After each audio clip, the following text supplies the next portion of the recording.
President Ferdinand Romualdez Marcos Jr. Puntahan naman natin ngayon ang Senado kaugnay sa pagbubukas ng 19th Congress kung saan iniluklok na kanina ang bagong liderato. Naroon pa rin ang ating kasamang si Eunice Samonte. Eunice? First regular session ng 19th Congress ay nakausap pa natin ang ilan sa mga senador bago sila magtungo dyan sa batasang pambansa. At ilan nga sa kanila nagpahayag pa na kanilang saloobin sa nais nilang marinig dito mismo kay Pangulong Ferdinand Marcos Jr. At ayon nga kay Senator Christopher Bongo, sinabi niya na hindi muna makakadalo itong si Pangulong Rodrigo Duterte sa Sona ngayong taon pero nakatutok naman anya ito sa tulumpati ng bagong Pangulo.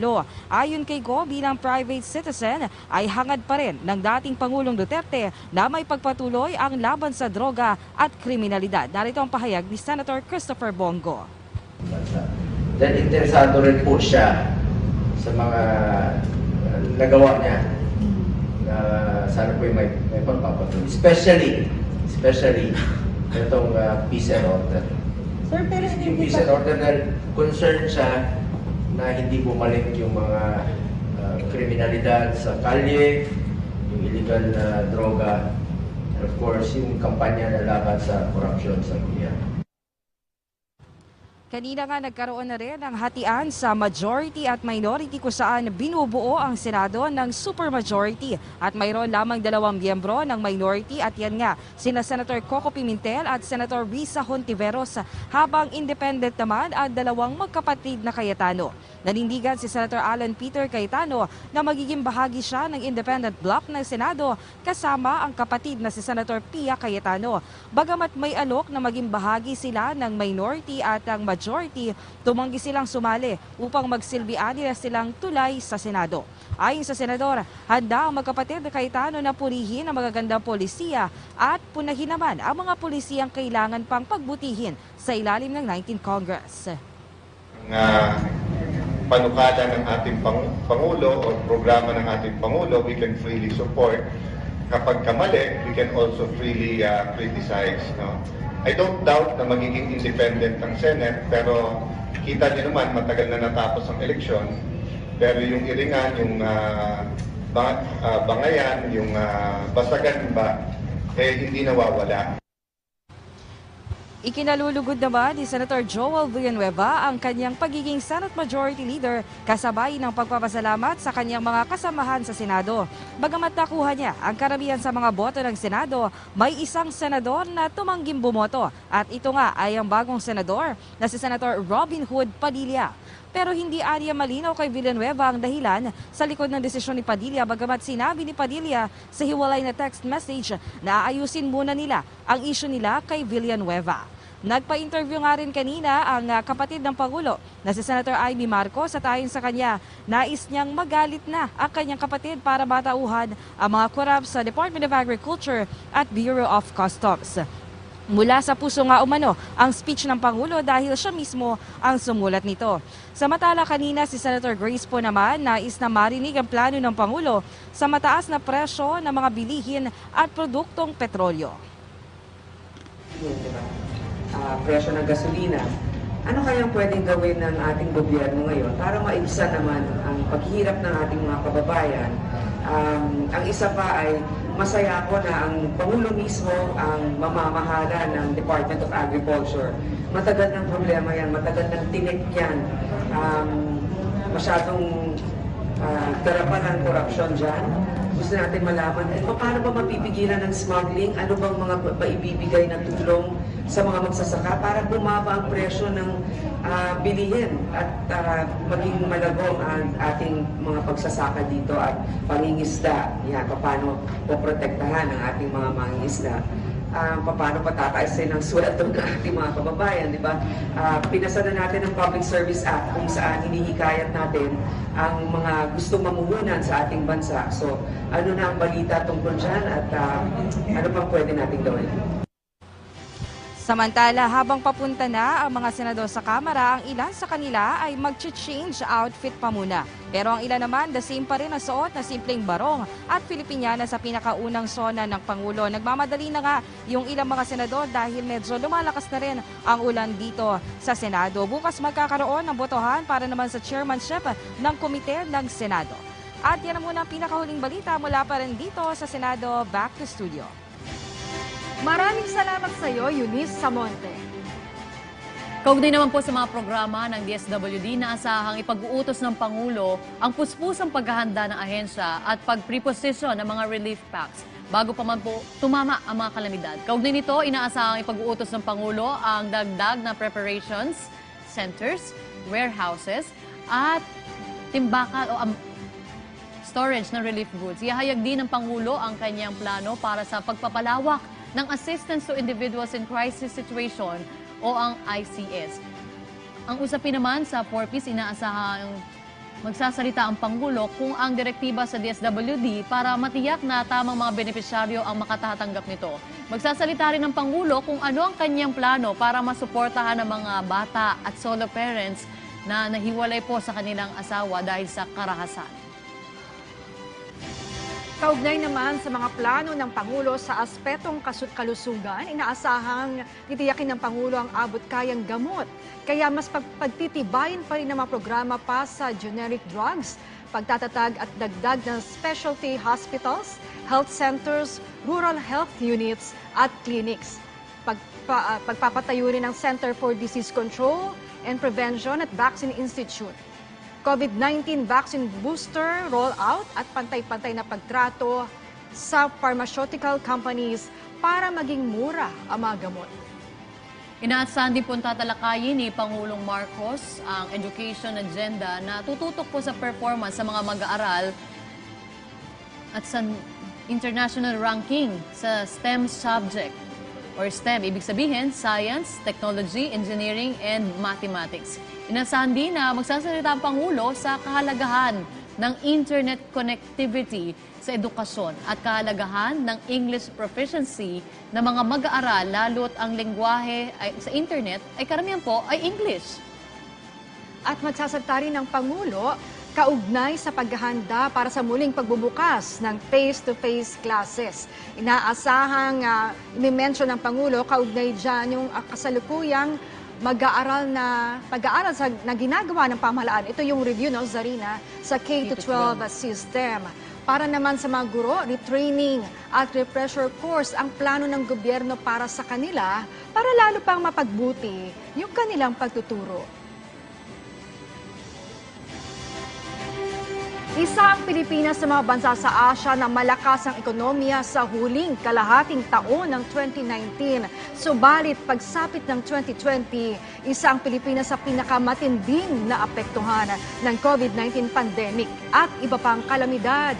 At halos ikinalumpo ito ng ekonomiya ng ating bansa. May special report kaugnay dito si Mela Lesmoras.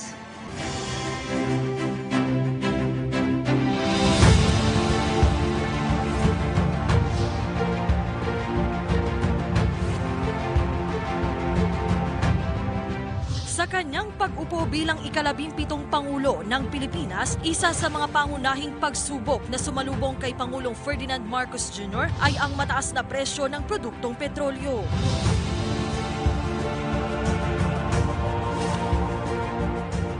Diesel talaga kasi kung walang diesel hindi makapag-negosyo yung tao eh. Sana po bumaba yung mga bilihin at saka yung gasolina ngayon, ay yung diesel. Sa tala ng Department of Energy, sa nakalipas na 5 taon, halos magkakatulad ang presyo ng gasolina pero sumipa ito ngayong 2022. Kung ikukumpara, ganito rin ang nangyari sa presyo ng diesel. At sa kerosene naman, bagamat patalon-talon ang presyuhan, kapansin-pansin ang laki ng itinaas nito ngayong taon. Ayon sa DOE, pangunahing dahilan ng pagsipa ng presyo ng krudo ay ang sigalot sa pagitan ng Russia at Ukraine at iba pang mga kaganapan sa ibayong dagat na hindi naman kontrolado ng Pilipinas. Dito sa Quezon City, nakilala ko ang jeepney driver na si Mang Lorenzo na pinauwi na raw muna sa probinsya ang kanyang pamilya dahil sa hina ng kanyang kita. Panawagan niya sa Pangulo.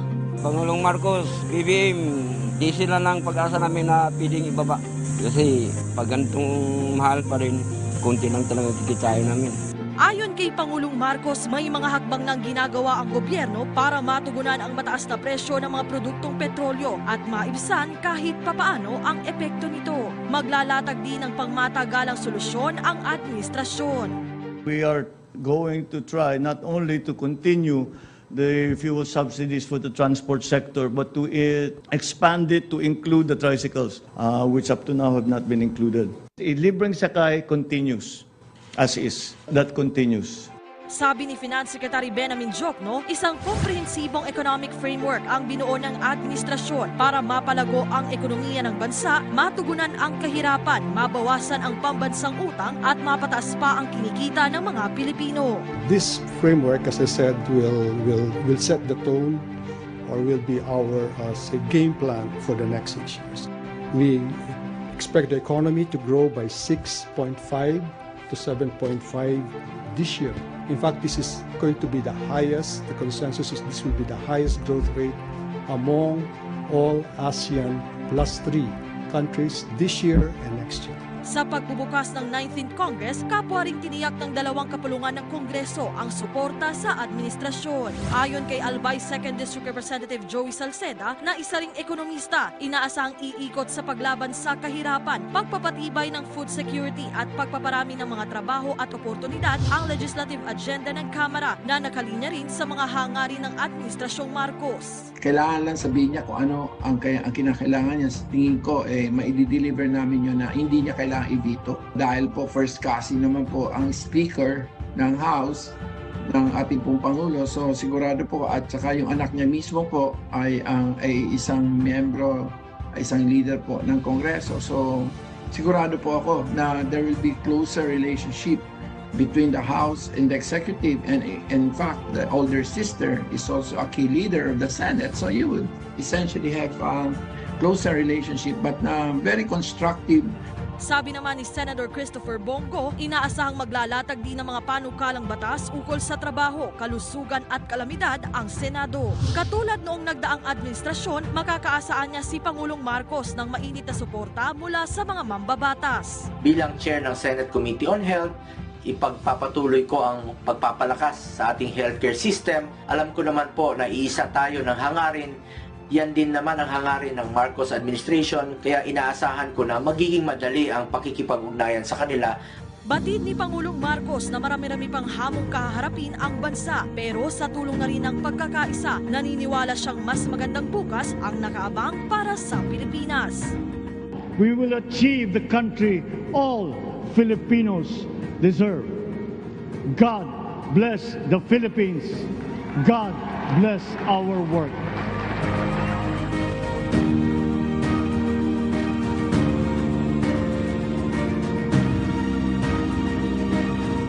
Sa ilalim ng 6 na taong pamumuno ng Administrasyong Marcos, tinitiyak ng Pangulo na magsisikap ang iba't ibang ahensya at sangay ng pamahalaan para maihatid ang mas malagong ekonomiya para sa mga Pilipino.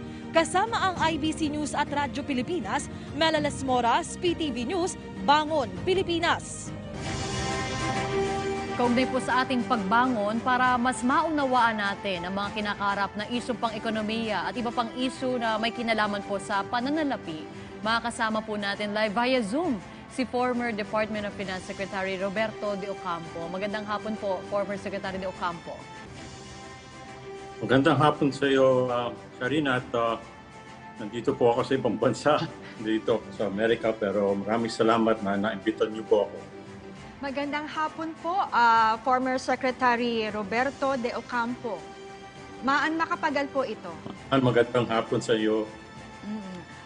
Sec, ito nga pagpasok pa lang, no, bumuganda sa termino ng Pangulong Ferdinand Marcos Jr. itong pagtaas ng presyo ng bilihin at tuloy-tuloy na pagtaas ng presyo ng langis na ikinaaray na nga po sobra ng ating sambayanan. Para po sa inyo, ano yung mga isyong pang-ekonomiya na kailangan i-address ni Pangulong Marcos Jr. sa kanyang termino, yung agaran pong mararamdaman ng ating mga kababayan?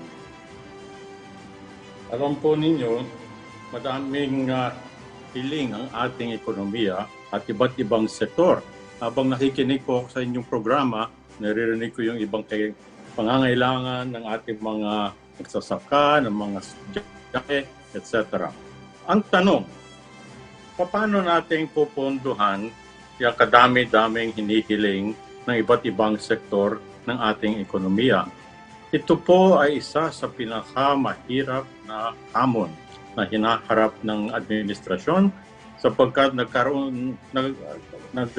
lumipas lang tayo sa isang mabigat na pandemya kung saan wala tayong nagawa na iba. Wala tayong choice. Ang sabi nga, no? Kung hindi magbuhos ng ating pera upang masuportahan ng ating mga mamamayan habang nakasara ang ekonomiya.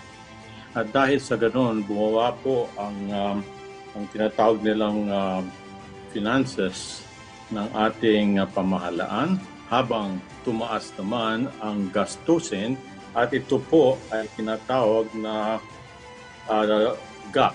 No? Yung magkaiba, ang mas mababa ang kinikita, mas malaki ang ating ginagastos at dahil sa ganoon, umutang pa rin tayo upang matulungan ng ating mga mamayan at ang ating pangungutang ay tumaas bilang nanggaling sa 40% ng kabuuan ng kayamanan ng ekonomiya, tinatawag na GDP, nung wala pang pandemya, at nauwi tayo ngayon sa 61% ng kabuuan. Ang kailangan gawin po ay magkaroon tayo ng isang programa upang tumaas ulit ang ating koleksyon ng ating finances at ating buwis. Palawakin natin ang ating ekonomiya at ibang sektor upang lumakas ang kontribusyon nila sa buong kayamanan ng bansa, lalo-lalo na ang agrikultura.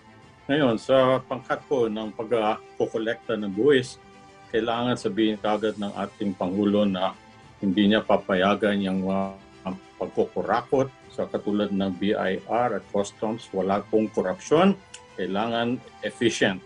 Ang aim po nila ay ipataas ang efficiency ng collection from 15% sa pangkasalukuyan sa 17%. Ngayon, pagdating naman sa gastusan, kailangan po siguro reviewin nila ang kabuuan ng gobyerno at hanap-hanapin nila kung saan sila maaring mag-streamline. Siguro habang pinapasok natin ang pag-computerize ng iba't ibang bahagi ng ating administrasyon, mababawasan din natin ang napakalaki-laking bureaucracy, no? Yung daming tao sa administrasyon.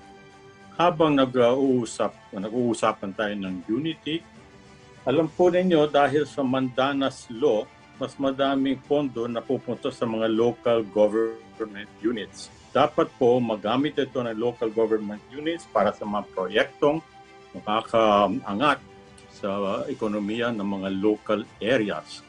Ngayon, kung unity ang pag-uusapan, siguro maaari din pag-isipan ng ating mga kongresista at ating mga senador kung maaari nilang bawasan o kaya dagdagan sa pondo ng LGUs yung nakukuha nilang, sabi nga, pork barrel upang magamit naman ito ng mahusay na mga proyekto sa iba't ibang lugar.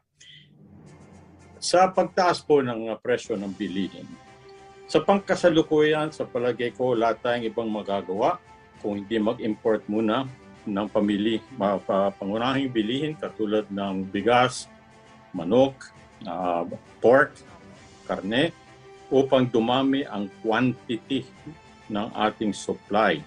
Ito po ay hindi naman matagalan, kailangan lang natin gawin ito ngayon. Para gawin yun, kailangan ibaba natin ang tinatawag na quantity restrictions, na quantitative restrictions upang maka-importa tayo nito mga ito.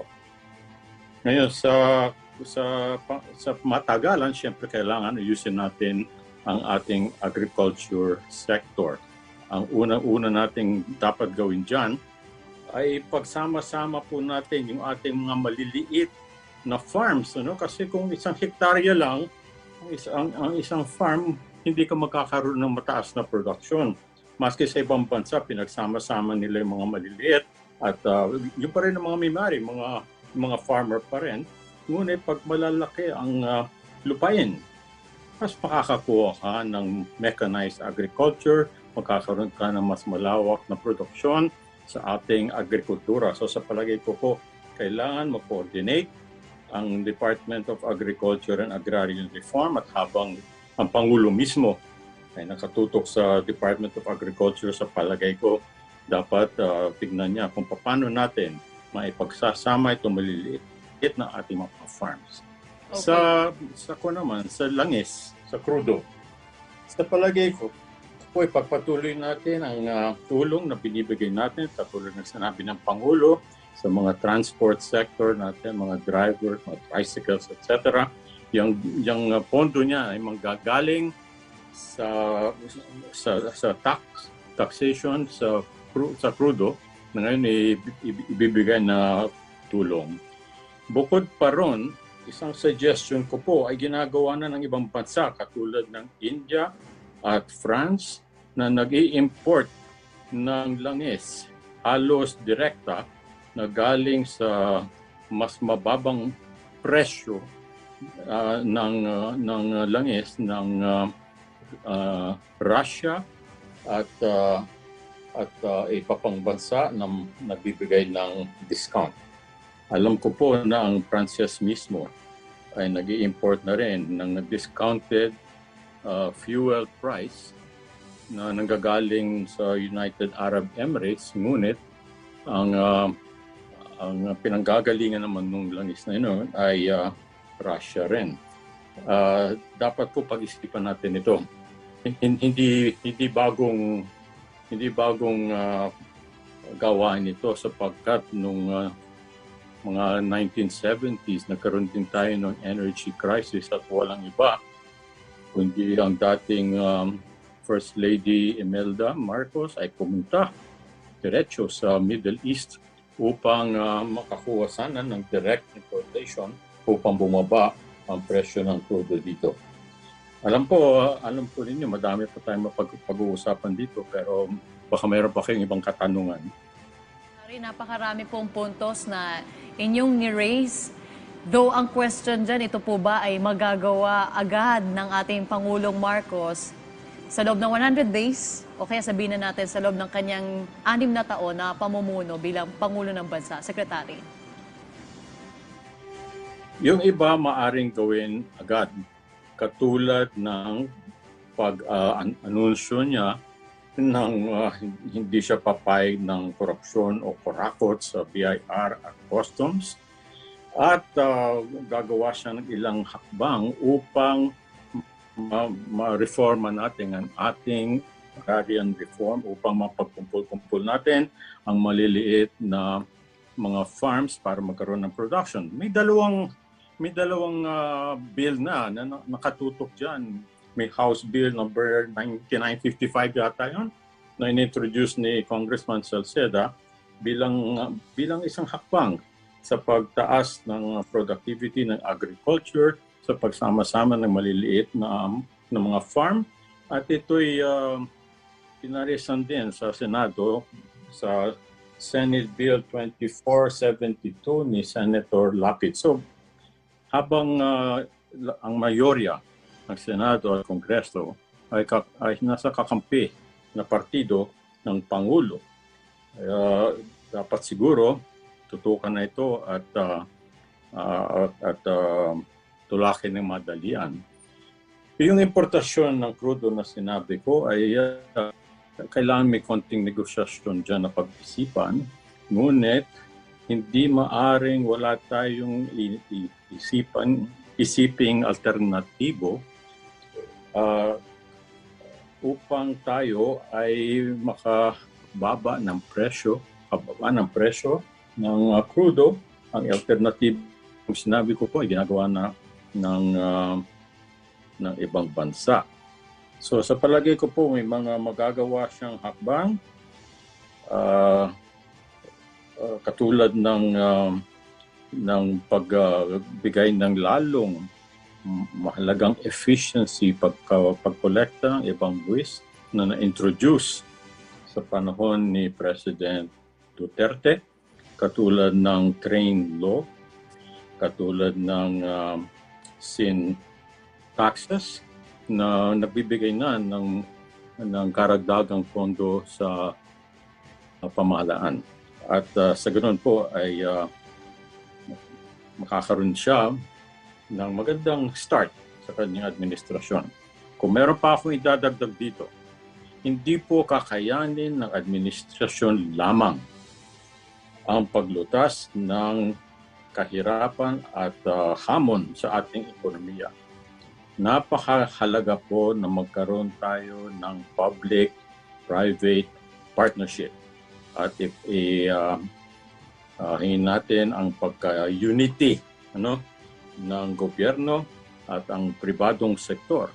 Lalo na kung gusto pa nating ituloy ang pag-angat ng gastusin sa infrastructure at madami pa tayong ibang gastusin na pangangailangan ng ating ekonomiya. Mukhang hindi maaring kayanin ng pondo lang nanggagaling sa gobyerno. Kailangan po magkaroon tayo ng public-private partnership at siguro gumawa tayo ng isang amendment sa ating constitution upang lalo nating ma-attract ang investments sa iba't ibang bansa. At pag na-attract po sila sa atin, magkakaroon po ng mas madaming industriya dito at magbubunga po ron ang mas madaming oportunidad upang magkaroon ng hanap buhay. Habang pinag-uusapan natin ang mga mas madaling gawin, siguro habang umaangat tayo sa pandemya,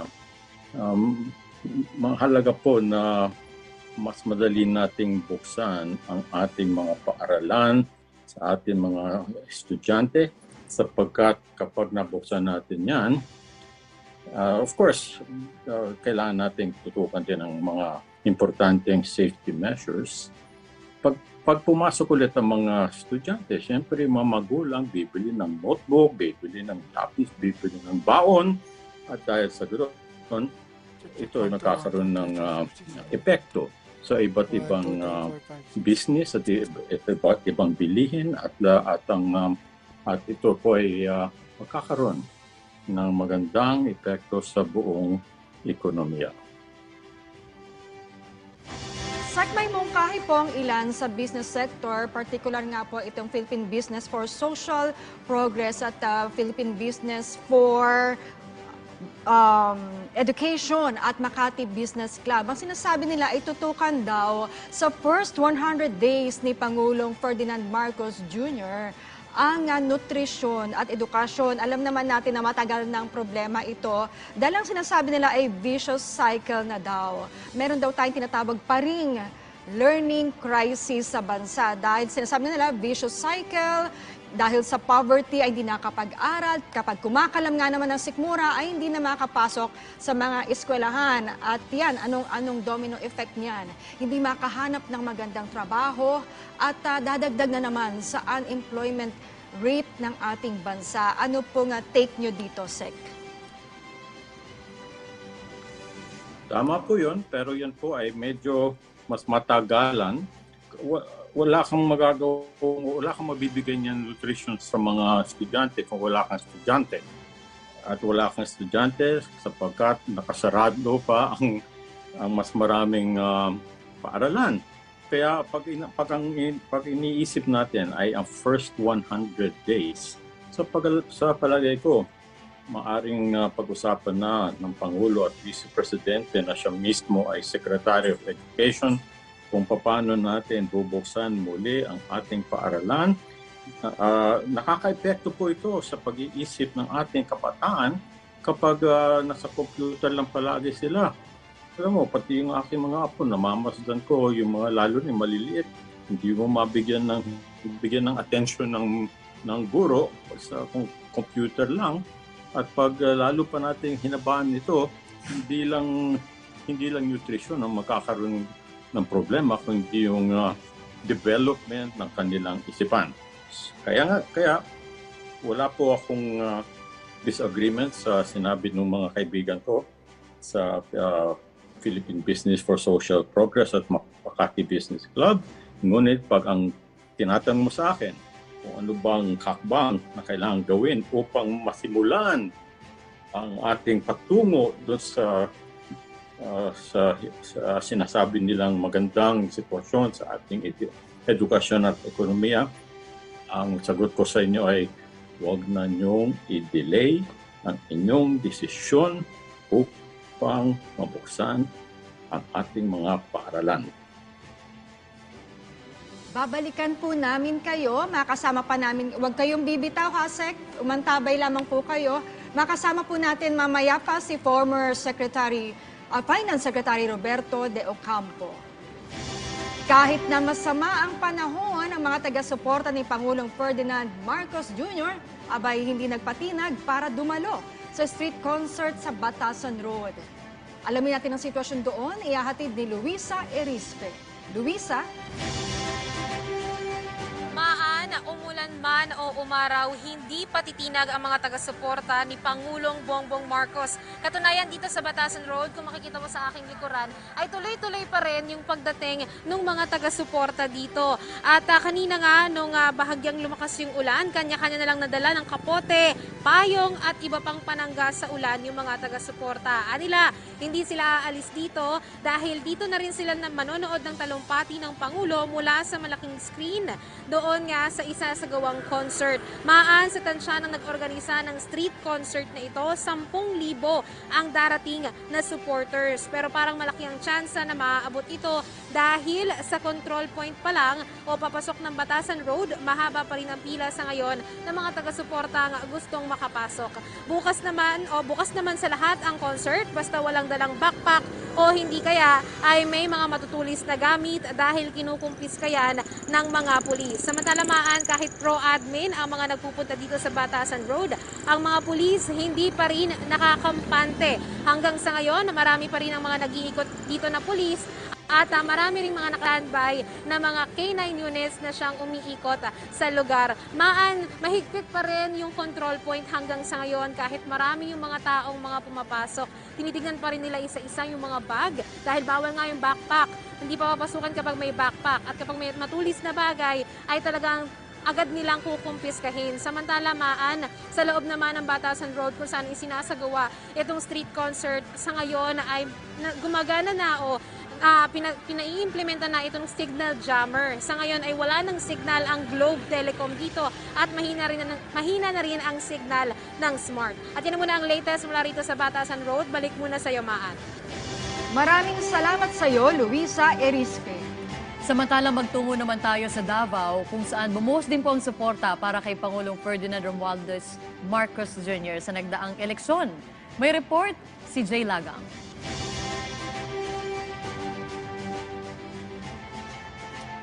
Magandang araw, Zarina. Kanya-kanyang mga hinanaing at panawagan ang nais ipaabot ng mga kababayan natin dito sa Mindanao, partikular na dito sa Davao City para sa unang State of the Nation Address o SONA ni Presidente Ferdinand Marcos Jr. Narito ang ulat. Dahil sa nananatiling mataas ang presyo ng produktong petrolyo, nanawagan ng tulong si John Gullies mula Davao City sa pamahalaan.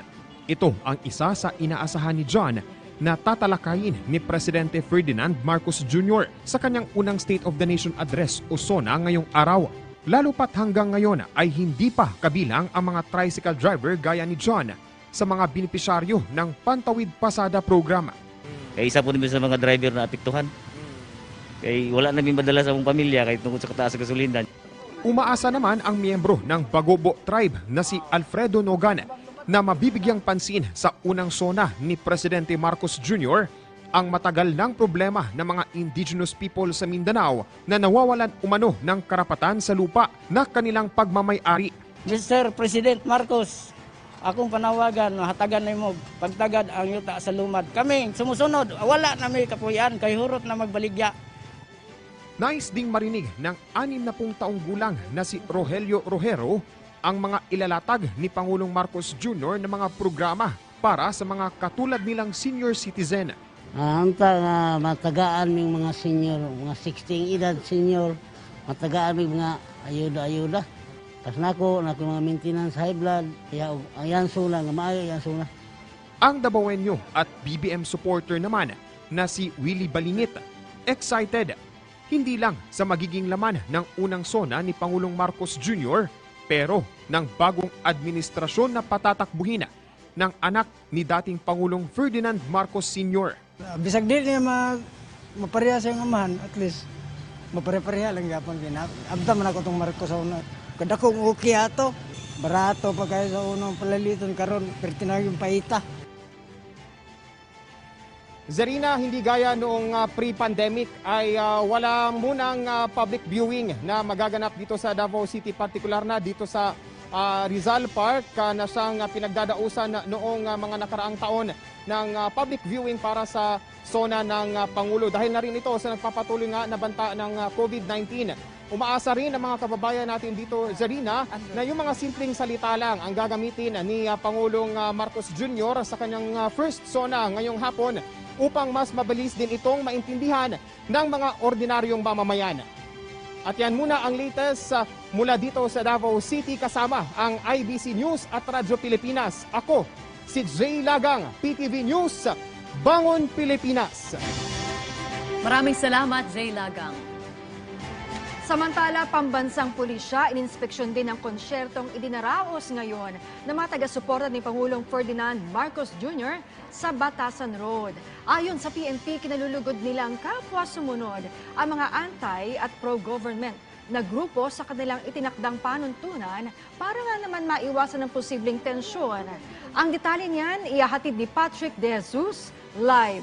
Patrick? Nag-inspeksyon nga rin kanina dito sa IBP Road si PNP Director for Operations Police Major General Valeriano De Leon. Dito nga sa IBP Road, nagsasagawa ng programa ang mga taga-suporta ng Pangulong Ferdinand Marcos Jr. Kasama ni De Leon si Quezon City Police District Director Police Brigadier General Remus Medina, kung saan tiningnan nila yung ipinatutupad na seguridad ng mga kapulisan sa lugar.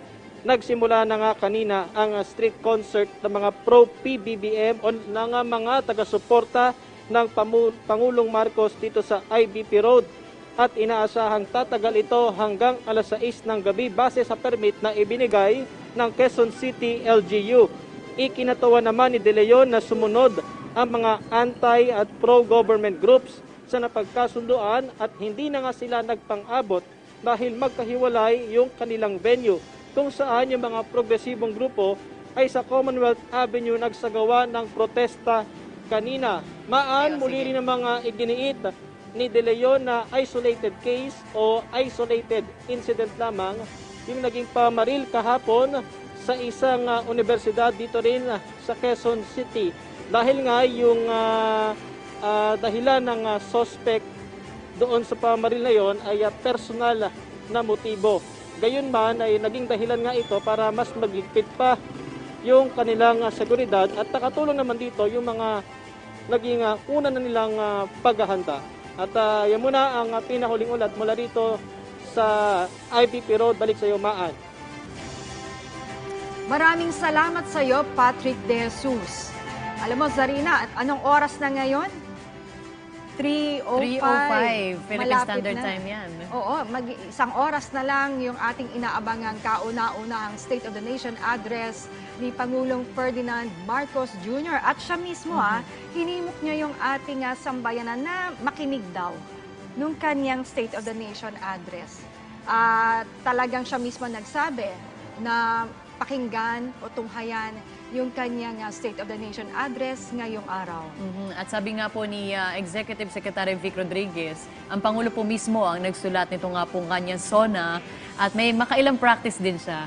Kanina na-interview yung kanyang anak na si Representative Sandro Marcos at sinabi niya, ikatutuwa daw po natin yung kanyang magiging SONA dahil ito'y galing sa puso At nakatutuwang tignan din ng kanyang ama dahil nagpa-practice. Although, unti lang yung nakita niya mga points, ayaw naman niyang i-share. Ayaw niya pangunahan ng kanyang ama. So, abangan lang daw natin at ikatutuwa ang laman ng kanya Sona. Tulad na lang ito, Maan, tulad ng ekonomiya, napakalagang sapin ng agrikultura ng ating bansa na lubharing napinsala at naapektuhan ng pandemya.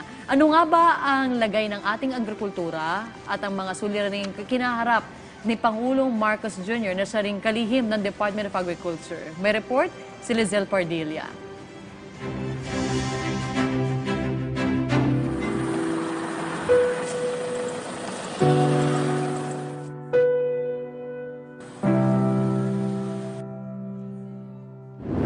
Pagsasaka ang matagal ng hanapbuhay ni Mang Luis sa Baliwag, Bulacan.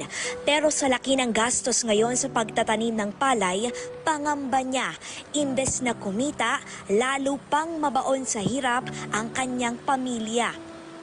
Dati ang tanim na 150 lang isang salop. Ngayon 550 lumilitaw ang isang salop. Halos ayaw na namin maglagay ng pangalawang ani pagka ganun kasi alang matitira.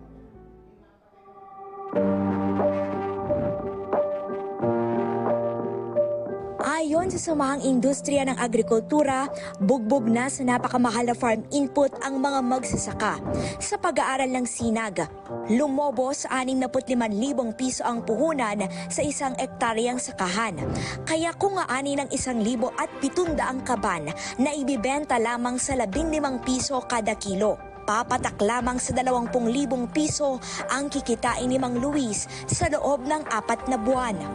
Maliit yun. Wala pa sa minimum earner, di ba? 5,000. Pangarap ko sana umunlad yung buhay namin pero pagka ganyan ang aabutin sa pagsasaka, hindi makakabuhin. Batay sa Philippine Statistics Authority, mula 2006 hanggang 2018, higit 10 milyong magsasaka at mangingisda ang kabilang sa pinakamahirap sa bansa. Umaasa tayo sa imported na bigas mula sa ibang bansa. Ayon sa PSA, taong 2020, 85% lamang ang rice sufficiency o kasapatan ng supply ng bigas sa Pilipinas. Sa datos naman ng DA, pumapalo hanggang 50 pesos ang kada kilo ng presyo ng bigas sa Metro Manila. Mahirap na talaga yung budget ba? Budget sa pagkain. Titipid-tipid lang. Siguro mga 27 ganan ang presyo ng bigas. Para lahat mabili mo, makabili ka pa ng bigas, makabili ka ng ulam. Halos mga 3 to 2% lang ng national budget ang nailalaan para sa pag-ensure doon sa kasegroduhan natin sa pagkain. Talagang napabayaan yung ating industriya sa agrikultura. Para matugunan ang patong-patong na problema sa sektor ng agrikultura na makailang beses nang sinabi ni Pangulong Ferdinand Bongbong Marcos Jr. na malapit sa kanyang puso, ang Pangulo na mismo ang umupong kalihim ng Department of Agriculture.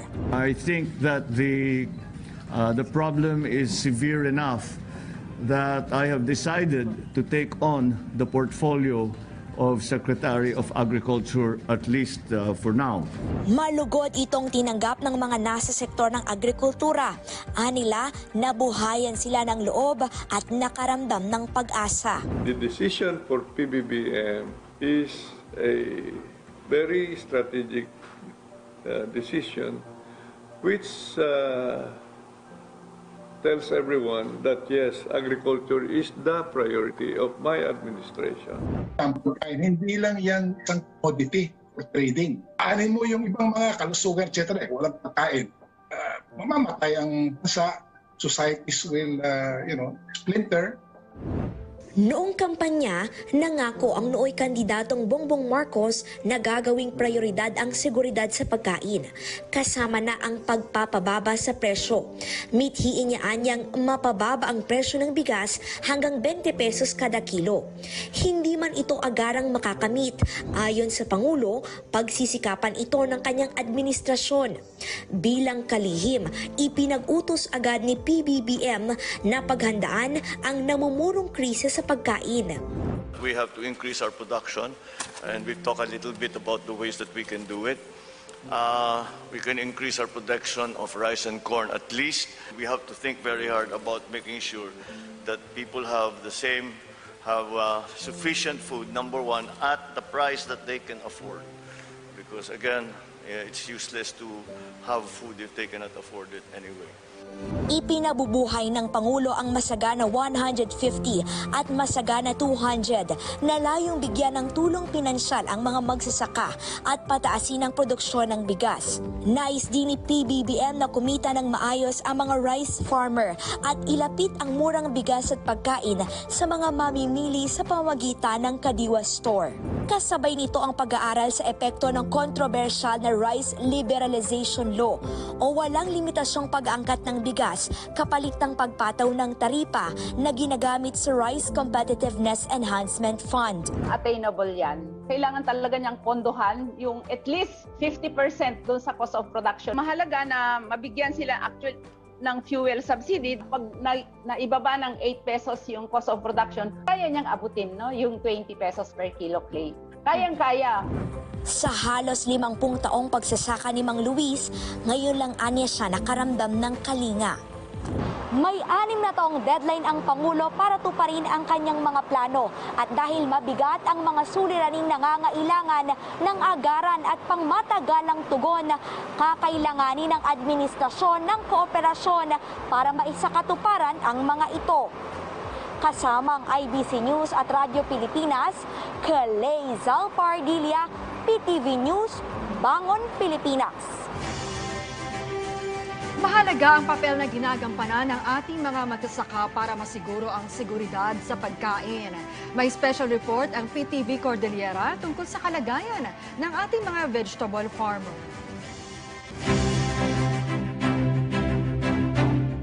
Mula sa Cordillera ang pinakamalaking supply ng mga highland vegetables sa Pilipinas. Dumadaing ang mga magsasaka dahil walang pagbabago sa murang presyo ng mga gulay sa mga trading areas ng Benguet. Anila, vegetable smuggling ang dahilan ng mababang presyo.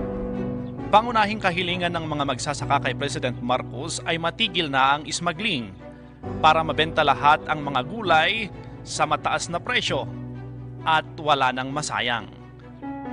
Kadalasang hindi naaani ang mga gulay kapag mababa ang presyo. Ibinabalik din mula trading areas at ibinabasura na lamang. President Bongbong Marcos na sana pati pahintuin na yung importation ng mga gulay kasi kawawa kaming mga farmer, ang hirap mag-farm, tapos ang mamahal ng mga gastusin, mga fertilizer, insecticides. Pagdating sa trading post, ang mura. Si Mr. Mario Walang namuhunan ng 50,000 hanggang 100,000 pesos upang matamnan ng patatas ang kanyang 300 square meters na garden. Ngunit balik puhunan lang ang kanyang kita dahil binili lang ng 35 hanggang 40 pesos per kilo ang kanyang produkto. Yung gusto nila kay Presidente, kahit kaming farmer, matutulungan na kami dito para yung importation na yan ang tingnan na muna para walang smuggling. Yang gusto nila ng mga farmer dito. Yang ang gusto nila, makasuhan na yung mga sabwat sa smuggling. Si Mr. Christian Laos naman namuhunan ng mahigit 200,000 pesos para matamnan ng repulyo ang 1 ektaryang kaniyang sinasaka. Ngunit wala siyang kita dahil 8 to 10 pesos per kilo ang naabotang presyo sa vegetable trading post. Mahinto yung smuggling, sir, kasi yan ba ang main reason, sir? Oo, sir, kasi bumababa yung yung presyo, negative or tabla, ganun lang, sir. Kung tuluyang bababa ang presyo, posibleng hindi na niya aanihin ang mga natitirang gulay dahil lugi na siya. Samantala, sa probinsya naman ng Kalinga na rice granary sa Cordillera, umaasa ang mga magsasaka na mismong ang gobyerno na ang bibili sa kanilang mga palay ng tamang presyo. Gobyerno ang bibili para ng mga private malabanan yung private para hindi sila baba ng presyo ng palay. Sa huling harvest season ng mga magsasaka katulad ni Dan, 13 pesos per kilo ang presyo ng kanyang palay na halos wala siyang kita dahil puhunan lang ang bumalik sa 4 na ektaryang sinasaka. Inaasahan niyang tataas ang presyo ng palay kapag aanihin na niya ang kanyang pananim ngayon. Kasama ang IBC News at Radyo Pilipinas, Breves Bulsaw, PTV News, Bangon Pilipinas. Isa po ang Pilipinas sa magandang halimbawa pagdating sa pagtugon sa digital ecosystem gaps. Hanggang saan na nga po ba ang narating ng ating bansa sa usapin ng digitalization? May report si Daniel Manalastas. Sa panahon ng pandemya, isa ang teknolohiya sa sinandala ng maraming Pilipino para magpatuloy ang trabaho, negosyo at maging ang pag-aaral ng mga estudyante. Nauso ang video conferencing at online transactions. Ang pangangailangan para mas mapag-ibayo ang digitalization na subok sa Land Transportation Office. Daing ng ilan, mahirap at abala sa oras kung ang buong araw mo ay gugugulin lang sa pagpila sa pag-asikaso ng kailangan mong dokumento. Kaya hiling ng ilan, mas maging accessible online ang pakikipagtransaksyon sa gobyerno. Maganda kasi hindi kinakaanong maperwisyo ka at wala ka, hindi na magwe-wasting time. Ibig sabihin, aantayin mo na lang kung darating yung ma-process yung mga papel na kinakailangan mo. Medyo mabagal. Medyo mabagal lang kung medyo may appointment ka pag iba, hindi mo na mapuntahan. Ayon sa LTO, nakasalang na ang programa nila para sa e-governance para sa mas mabilis at mas epektibong mga transaksyon, gaya ng driver's license application at pagpaparehistro ng sasakyan. Nasimula na ito sa panahon ni dating Pangulong Rodrigo Duterte. Aminado naman ang LTO na hindi pa perpekto ang kanilang sistema. In general, sa pagkalahatan po, we have already experienced na mabilis po ang ating pag-process nito. Itong licenses natin sa registration, ito lang nagkataon na may mga glitches na nangyayari po. Sa Kamara, isinusulong ni na Congressman Martin Romualdez, Congressman Sandro Marcos at ng Tingog Party List ang panukalang ipatupad ang digitalization sa lahat ng serbisyo ng gobyerno, kung saan ang mga transaksyon sa lahat ng opisina ng pamahalaan ay maaari nang gawin online. Sa ilalim ito ng isinusulong nilang E-Governance Act of 2022 na layong ding maging mas transparent o bukas sa publiko ang serbisyo. Para mga kababayan natin, pabawas-bawasan ng pila, no? and making sure that mas efficient ang pag-access natin ng government services, including yung mga pag-apply ng mga documents or pag-secure ng clearances, and even yung available mga information from government like statistics. Malaking bagay ito even for securing accountability and transparency in governance. Panahon pa lang ng kampanya nang iginit ng nooy kandidatong Ferdinand Bongbong Marcos Jr. na nais niyang ipagpatuloy ang Build program ni dating Pangulong Rodrigo Duterte. Paulit-ulit na rin nasambit ni Marcos Jr. ang pagpapaganda ng digital infrastructure. Yung infrastructure program ni Pangulong Duterte at isasama na rin natin diyan ang pagpaganda ng ating tinatawag na digital infrastructure, yung pong ating internet. Bukod kasi sa makakatulong sa pagpapabilis ng serbisyo, makatutulong din ang digitalization para mapuksa ang katiwalian sa gobyerno, lalo't mababawasan o di kaya'y tuluyan ang maaalis ang human intervention.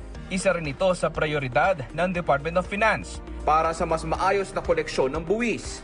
Ang mga kababayan natin umaasa naman na mas mapapabilis ang serbisyo ng internet sa bansa sa ilalim ng pamumuno ni Pangulong Marcos. Hindi lang para sa gobyerno, kundi maging sa kanilang araw-araw na pamumuhay sa trabaho, pag-aaral at pakikipag-ugnayan sa mga mahal sa buhay.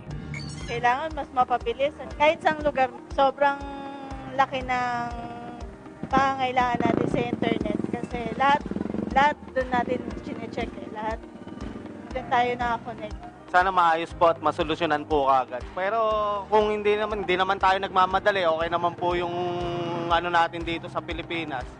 Hindi naman kagad masusolusyonan yan. Kasama ang IBC News at Radyo Pilipinas, Daniel Manalastas, PTV News, Bangon Pilipinas.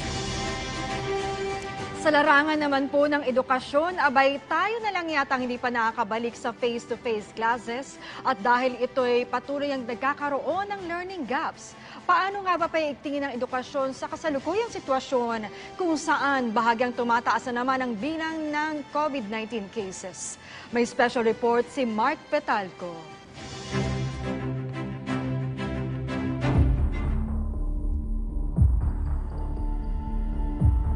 Sa mahigit 2 taong pagharap sa pandemya, napatunayang malayo na ang narating ng Pilipinas pagdating sa COVID-19 response. Mula sa testing, contact tracing, hanggang sa isolation at quarantine, mula sa isang facility ng RITM noong March 2020, ngayon ay aabot na sa mahigit 300 ang mga laboratorio na binuksan para magsagawa ng COVID-19 testing. Nagsimula na rin mag-sequence ang mga pasilidad ng Philippine Genome Center sa Visayas at Mindanao para sa pagdetect ng mga bagong variant. Higit 6,000 temporary treatment and monitoring facilities naman ang naipatayo ng gobyerno na may kabuang bilang na mahigit 70,000 isolation beds. Malaki rin ang naging papel ng One Hospital Command Center para magabayan at mapabilis ang referral ng mga pasyente sa pagdadalhang ospital. Puspusan din ang pagbabakuna, partikular na ang booster shots sa ilalim ng National Vaccination Days na tinawag na bayanihan, bakunahan, ligtas, lakas buong Pinas, kung saan mas inilapit ng gobyerno sa workplaces, simbahan at mga butika ang mga bakuna. Sa datos ng DOH as of July 13, umabot na sa mahigit 71.2 milyon na mga individual ang fully vaccinated, nakatumbas ng 91% na target population. Nasa mahigit 75.8 milyon naman ang nakatanggap ng isang dose ng bakuna, habang nasa 15.4 milyon ang may booster. Napanatili ng bansa ang kontroladong sitwasyon sa kabila ng pagkalat ng Omicron variant sa unang bahagi ng taon. Marami na tayong natutunan over the last 2 years. Maganda na yung mga nabibigay natin na gamot at maganda yung nagiging outcomes. Dati we would have to keep people in the hospital for 21 days. Ngayon mga 3-5 days, bigyan natin ng gamot, okay na sila, uwi na sila, isolate na lang sa bahay. Di tulad noon na wala pang bakuna kontra COVID-19, mas kampante na ngayon ang pamahalaan na magluwag ng restrictions dahil sa naabot na wall of immunity ng mga Pilipino. Pero patuloy pa rin ang pagsisikap ng gobyerno na mapataas pa ang antas sa pagbabakuna, partikular na ang booster shots, lalo't sa harap ng mga mas nakakahawang Omicron subvariants. Sa mga huling genome sequencing sa Pilipinas, sinabi ng DOH na mas marami na ang nadedetect na BA.5, ang mismong Omicron subvariant din na itinuturo nagtutulak pataas ng COVID-19 infections sa ibang bansa gaya sa Estados Unidos. Bukod dito, nakapag-detect din ang DOH ng iba pang mas nakakahawang Omicron subvariant gaya ng BA.4 at BA.2.12.1. Tayo po ay handa na hindi lang sa mga ospital, pati sa ating communities, no? Because we are seeing that there are this sharp increase in cases, kaya kailangan handa rin po tayo in terms of monitoring, surveillance, yun pong ating pagbabakuna, we're ramping it up para mas tumaas ang proteksyon ng populasyon. Dahil sa mas malakas na kapasidad ng bansa pagdating sa COVID-19 response, mas naging kumpiyansa na rin ng gobyerno na ibalik ang full face-to-face classes. Tuloy na po tayo, napresenta na po ito doon sa unang-unang cabinet meeting natin. Ito po yung pinakaunang tinanong ng ating Pangulo sa Department of Education. Nag-present na po kami, nag-cite po kami ng mga research papers to support our position na magsimula tayo mag-transition to 5 days in-person classes. And na-release na po natin ang guide for school year 2022 to 2023, our Department Order 34. Bagamat iginiit ng pangalawang Pangulo na hindi gagawing kondisyon ang bakuna sa face-to-face classes, bahagi ng paghahanda ang booster rollout sa mga edad 12 to 17 years old. Sinabi rin ni Pangulong Ferdinand Marcos Jr. na paigtingin ito para sa ligtas sa pagbabalik eskwela ng mga bata. We will be encouraging that, especially for younger people, because again, we have to be concerned about their return to school. So that's the general policy. We will reinstitute again the vaccination drive so that we can at least feel safer when the children go back to school. Inilunsad na rin ng DepEd ang Bida Kit campaign nito para itaguyod ang health and safety protocols sa mga paaralan. Tiniyak ng DOH na walang dapat ipag-alala ang mga magulang sa pagbabalik eskwela ng kanilang mga anak. Hindi po tayo magbubukas kung nakikita natin na may risk po ang ating mga kabataan kapag sila ay bumalik sa kanilang mga eskwelahan. Ang pagbabalik ng full in-person classes ay isa lang sa mga programang inihahanda ng pamahalaan sa pagpasok ng bansa sa new normal. Pero kaakibat nito ay ang pakikipagtulungan ng bawat Pilipino para sa tuloy-tuloy na pagbangon mula sa epekto ng COVID-19 pandemic. Kasamang IBC News at Radyo Pilipinas, Mark Fetalco, PTV News, Bangon Pilipinas. Nais din po ni Pangulong Ferdinand Marcos Jr. na matiyak ang dekalidad na edukasyon na matatanggap ng ating mga kabataan. Kaya naman ang punong ehekutibo bukas sa pagrepaso sa education curriculum at pinare-review din ang K-12 program. Narito po ang special report.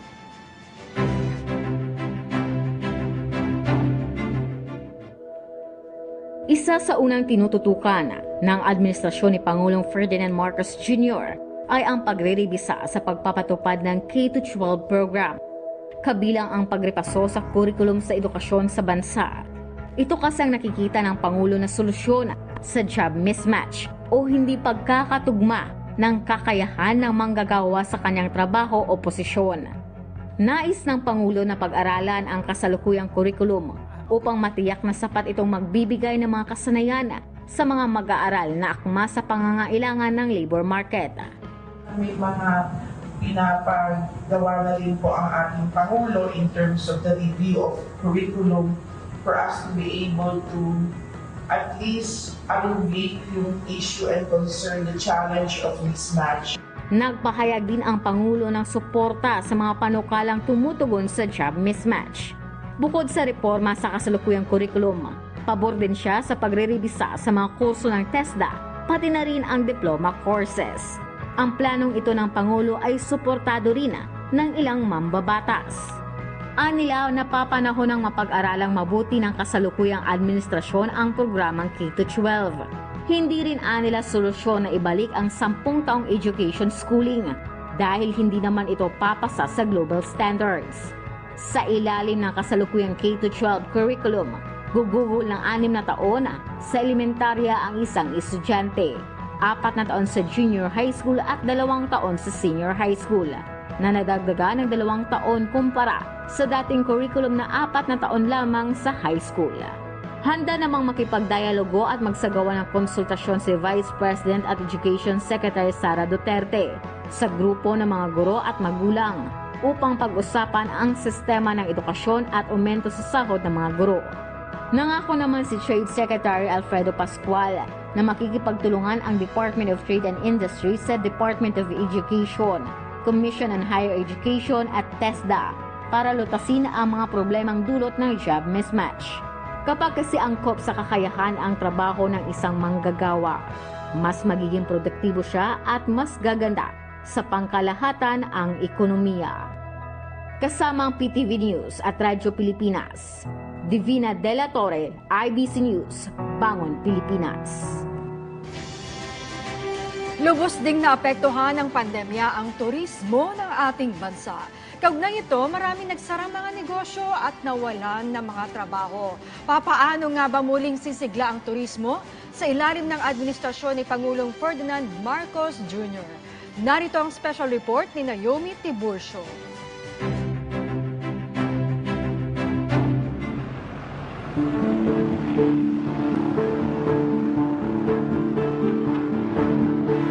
Nagsara mga pintuan ng nooy aktibong travel and tours agency na ito sa Parañaque City noong March 2020 nang ideklara ang nationwide lockdown dahil sa COVID-19. Ang nooy sunod-sunod na pagbiyahe ng kanilang mga kliyente natigil ng halos 1 taon dahil sa pandemya.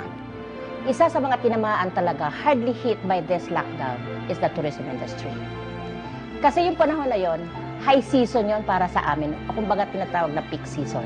Ngayon, ang daming proyekto na nakalatag, then biglang lahat yon, nawala lahat, huminto lahat. Parang huminto talaga yung mundo namin. Mula sa 8 milyong visitor arrivals sa bansa noong 2019, bumagsak sa 1 milyon ang bilang ng mga turista nitong 2020 hanggang sa tuluyan itong bumaba sa 163,000 nitong 2021. Ayon sa General Manager ng travel agency na si Fe, January 2021 na nang makabiyahe muli ang kanilang mga kliyente. Pero ngayong 2022, nang ibasura mga travel restrictions, unti-unti na silang nakababawi. Magmula February hanggang June 30, nagtala ng 800,000 tourist arrivals sa Pilipinas. Ang mga turistang Pinoy sabik ng makabiyahe sa iba't ibang mga destinasyon, mapa Pilipinas o ibang bansa man. Ngunit kung may isang bagay na tinuro ang pandemya para kay Fe, ito ay ang pagsulong sa domestic tourism o ang paghikayat sa mga Pilipino na bisitahin ang mga destinasyon dito sa Pilipinas. Nauna nang sinabi ni Pangulong Ferdinand Bongbong Marcos Jr. na oportunidad ito upang bumuo ng mas maraming trabaho para sa mga Pilipino. Sa datos ng Philippine Statistics Authority, noong 2021, 4.9 million ang mga nagtatrabahong Pilipino sa tourism industry, mas mataas kaysa 4.68 million noong 2020. Sa pagpasok ng Administrasyong Marcos, ibinahagi ng Pangulo ang kanyang pangarap para sa sektor ng turismo. No part of our country will be neglected. Progress will be made wherever there are Filipinos, so no investment is wasted. The recovery of Philippine tourism with its emphasis on accessing nature's beauty, I am sure will exceed expectations. Ayon kay Tourism Secretary Cristina Frasco, isa sa paraan upang makamit ito ay ang pagsuporta sa mga destinasyong may natural na angking yaman. Ngunit hinihintay pang makilala. We have a general vision that is set by our President to provide...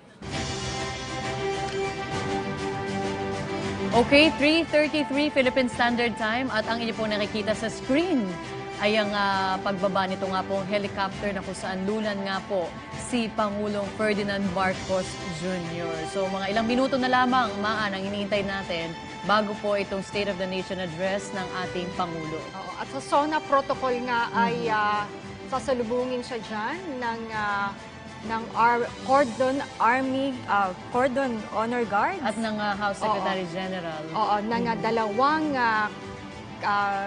kapulungan ng Kongreso, pati na rin si AFP Chief of Staff.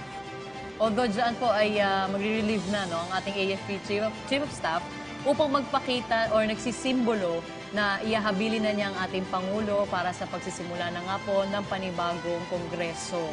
Ayan na nga po't kumakaway na ating Pangulong Ferdinand Marcos Jr. Maan siya ay papunta ngayon sa liaison office upang doon ay makasama niya ang dalawang leader ng Kongreso, which is Senate, si Senate President Juan Miguel Zubiri, habang dito naman po sa mababang kapulungan ay si House Speaker Martin Romualdez na kanyang pinsan. Oo, at dyan nga, naglalakad na yung Pangulo ngayon at sa puno nga ng hagdan yan, doon sa entrance ng lobby, ay naghihintay na nga yung House and Senate leadership at sasalubungin na siya.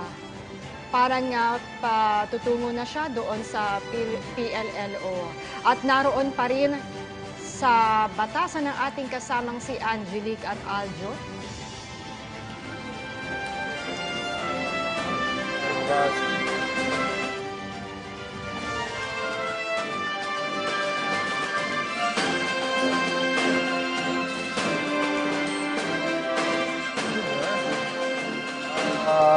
The President will address the Congress at the opening of its regular session.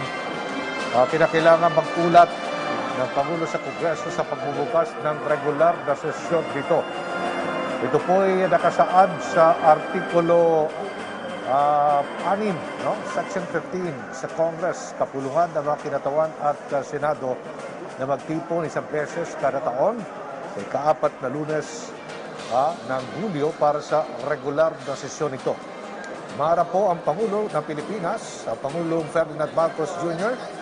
Nandito na po sa loob ng mababang kapulungan dito sa Kongreso sa oras na siya po'y imbitahan ng pangalawa. Yung una sa pagharap na ito ay magsasagawa ng isang joint session sa Session Hall ng Batasang Pambansa at magbibigay ang Kongreso ng mga protocols at lahat na maganda ay nakaatang sa Kongreso bilang opisyal na tagapagdaos ng sesyon. So sa ating nakikita ngayon, Angelique, Yes.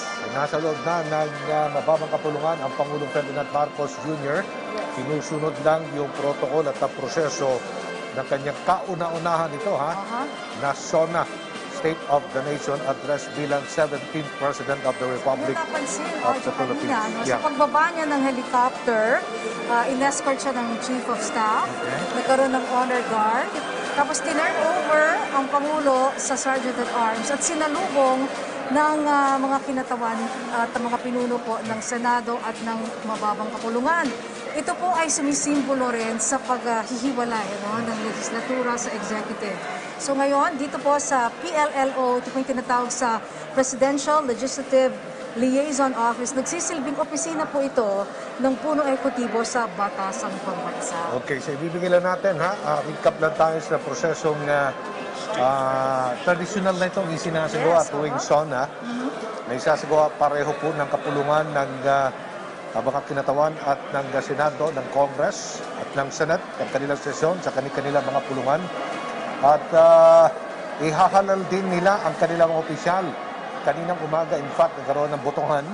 At pagkatapos yan, sila po'y maghahain ng magkasabay na resolusyon. At ay pinapaalam na handa ng dalawang kapulungan na pakinggan ang ulat ng Pangulo.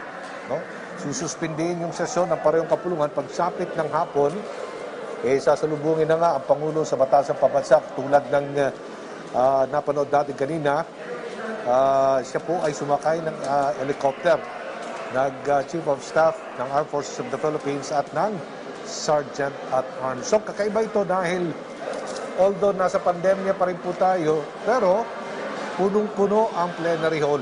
Kakaiba ito sa nakalipas na mga Sona na talagang bilang na bilang lamang. Siguro nasa 300 lamang noon. Talagang social distancing dahil nga po kasagsagan ng pandemya. Pero ngayon, nasa mahigit 1,300 ang mga naimbitahan po na dumalo dito po sa kanyang kauna-unahang Sona. Okay. So, i-escort ng Chief of Staff ng AFP ang Pangulong Marcos Jr. Mapalampas sa honor guard. Sa putong ito ay matatapos sa tungkulin ng military escort at maya matutungay natin yan at hahalimhan naman ng Sergeant at Arms ng Kapulungan dagbaga kinatawan bilang simbolo yan ng pagka-independyente ng legislatura, independence ng legislative department. So i-escort ang Pangulo patungo sa Presidential Legislative Liaison Officer, yung sinabi ko kanina, Jit, no? Yan po ay magsisilbing opisina ng punong ekutibo sa Batasang Pambansa. So, tradisyong isinasagawa po na nagka-courtesy call ang dalawang kapulungan para sa Pangulo sa PLLO. Isang welcoming committee naman itinalaga at mula sa makasapi ng dalawang kapulungan ng legislatura ang sasama sa Pangulo patungo sa Session Hall pagsapit sa Session Hall. I-anunsyo naman ng Speaker of the House ang pagdating ng Pangulo na pupwesto sa gitna ng Senate Speaker at Speaker of the House. At sa puntong ito ay formal nang sisimulan. Matutungin natin yan maya-maya yung joint session ng Kongreso. Ito po'y susundan ng pagkanta ng pambansang awit at panalangin. Matapos po lahat na yan ay bababa ang Pangulo sa rostrum upang ipahayag na ang kanyang kaunahang State of the Nation Address. Pagkatapos ng mensahe ng Pangulo ay isasara ng Speaker of the House at ng Senate President yung joint session para sa kanilang mga kapulungan. Basically, yun ang proseso. Yes, po. At kanina nga po, nung una nating pagdating dito, ay isinasagawa yung pagboto dito sa Kongreso, sa Speaker of the House. At isa-isa nga po nating narinig ang mga boto, kung paano bumoto po ang mga kongresista. At kaalinsapay niyan ay ang pagboto rin po sa Senado ng kanila pong Senate President na sa katauhan nga po ni Juan Miguel Zubiri at kasama yung Senate President pro tempore at iba pang mga opisyales ng Senado. Okay, so samantala bilang pasiguridad na rin sa kaligtasan ng bawat isang lahat po na nandirito ay nag-undergo ng RT-PCR test at lahat po ay of course negative. Yes, so talagang pinaghandaan ang unang Sona ni Pangulong Marcos Jr. dahil ang plenary hall po ay bagong renovated, At in-extend actually, pati yung flooring, mga upuan po ay nadagdagan din ang bilang para maka-accommodate ng mas maraming tao. At dahil maraming maaaring makaupo, malaking bilang din ang naimbitahan, inaasahang 1,300 at darating na mga panauhin ng Pangulong Marcos Jr. Yes, at ito nga po, ilan sa mga nandito, dadalo po ng mga VIPs, kabilang na po si Vice President Sara Duterte. At bagamat nagkumpirma po si dating Pangulong Gloria Macapagal-Arroyo, hindi po siya makakadalo dahil siya po yung nagpositibo sa COVID-19. Inaasahan din pong darating ang miyembro ng Diplomatic Corps at iba pang mga matataas na opisyal ng pamahalaan.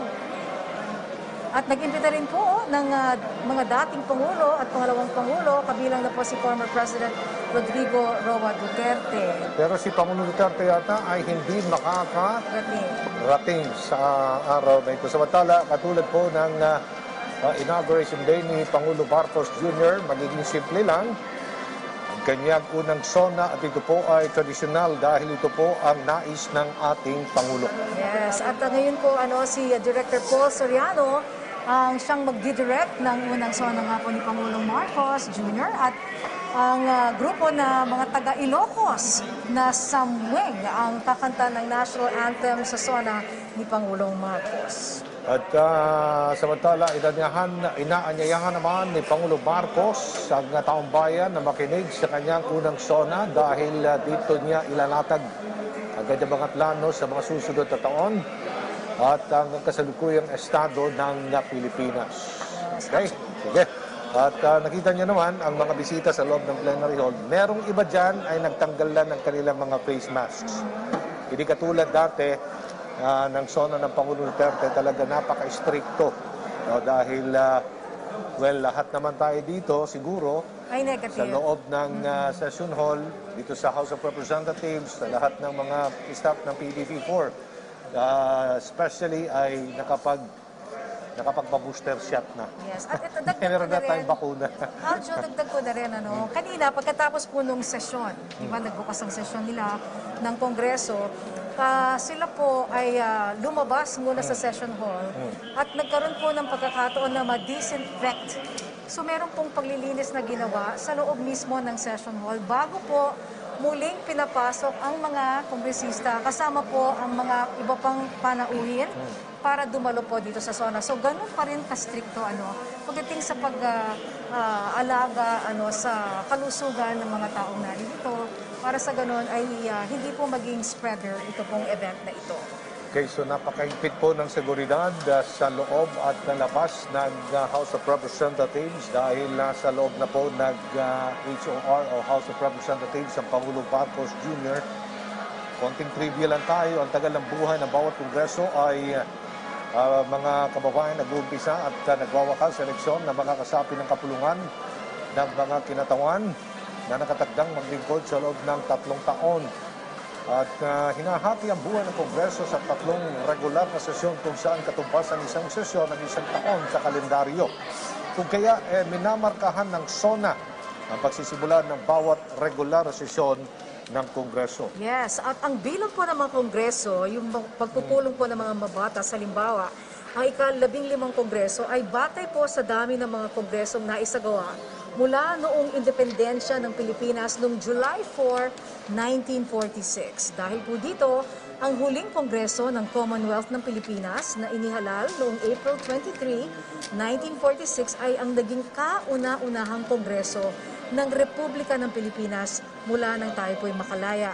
Pinanatili ang pagbibilang na ito hanggang sa ideklara ni Pangulong Ferdinand E. Marcos ang batas militar noong 1972 sa pagpapanumbalik ng bicameral na lehislatura noong 1987 na pagpasyahang pong ipagpatuloy ang bilang na itutuloy mula sa pinakahuling kongreso bago ang batas militar. Kaya ang huling kongreso sa ilalim ng 1935 Constitution, ang itinuturing na ika-7 kongreso, ang unang kongreso sa ilalim ng 1987 Constitution, ang naging ika-8 kongreso. Ito po ay ang naging history at evolution din ng mga pagbibilang ng kongreso sa ating bansa. Kanina meron na tayong nakausap, mga kababayan, ng mga miyembro ng gabinete, si Secretary Tulfo, Secretary Balisacan, si Secretary Yulo. Secretary Tony Yulo Loizaga Yulo ng Loizaga DENR. at si Secretary Uy. At hopefully mamaya after ng State of the Nation address ng Pangulo Marcos Jr.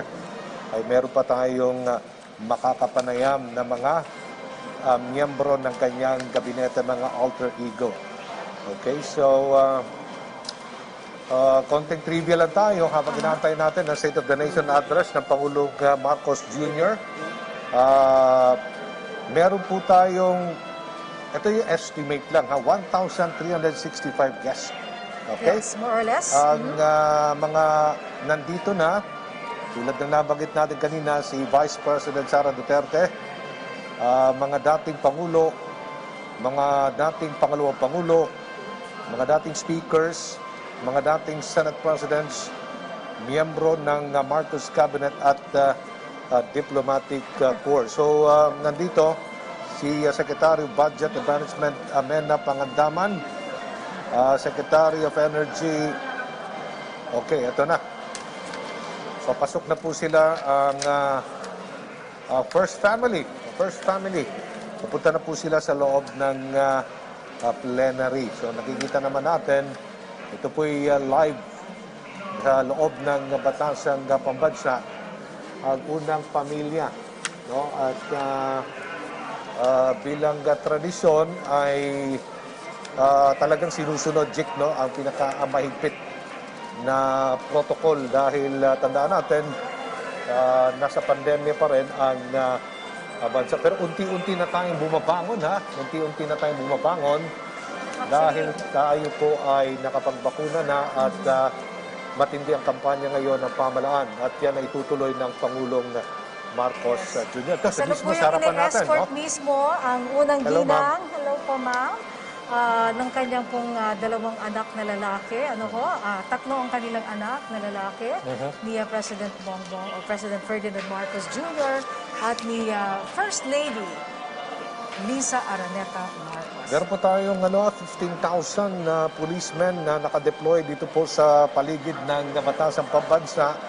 Katuwang ang Armed Forces of the Philippines, ang LGU, BFP, MMDA at iba pa mga ahensya ng pamalaan.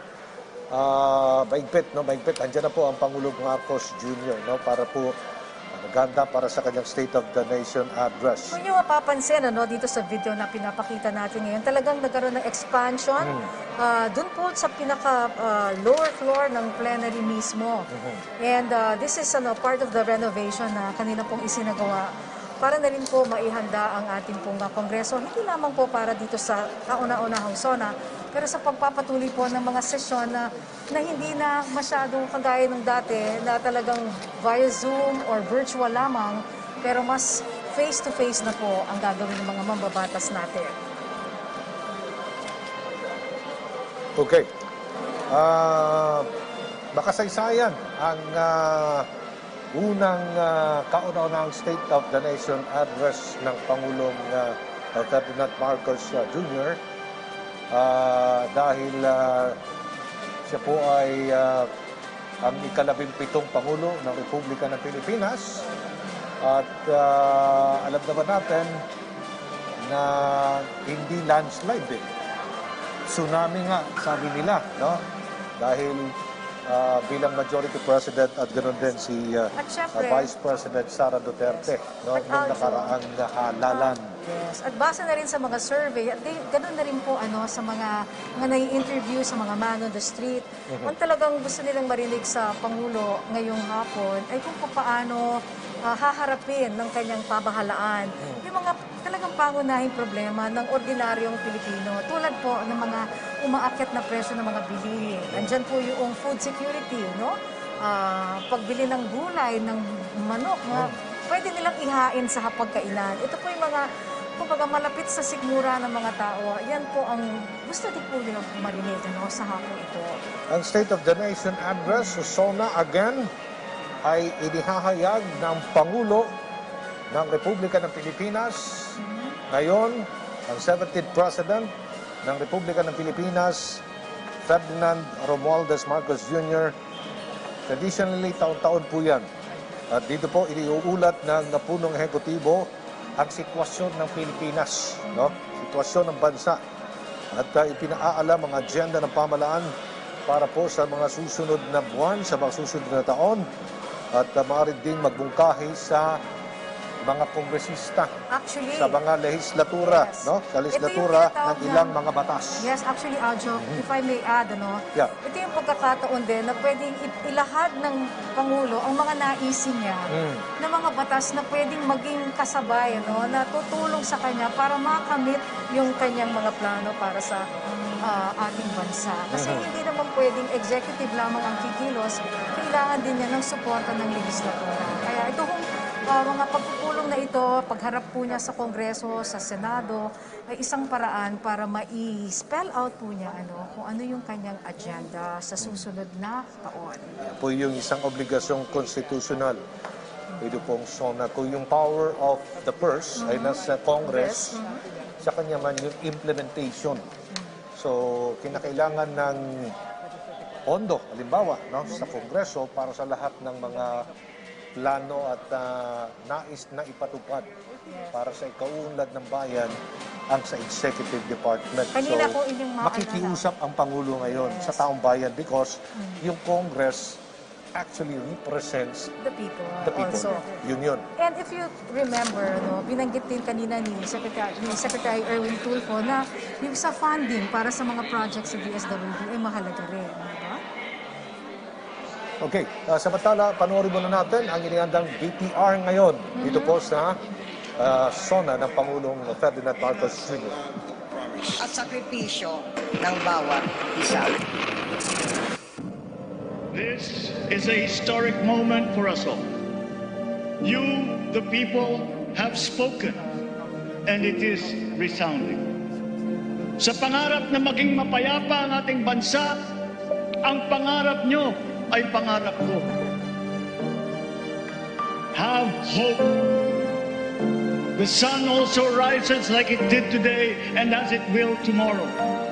And as surely as that, we will achieve the country all Filipinos deserve.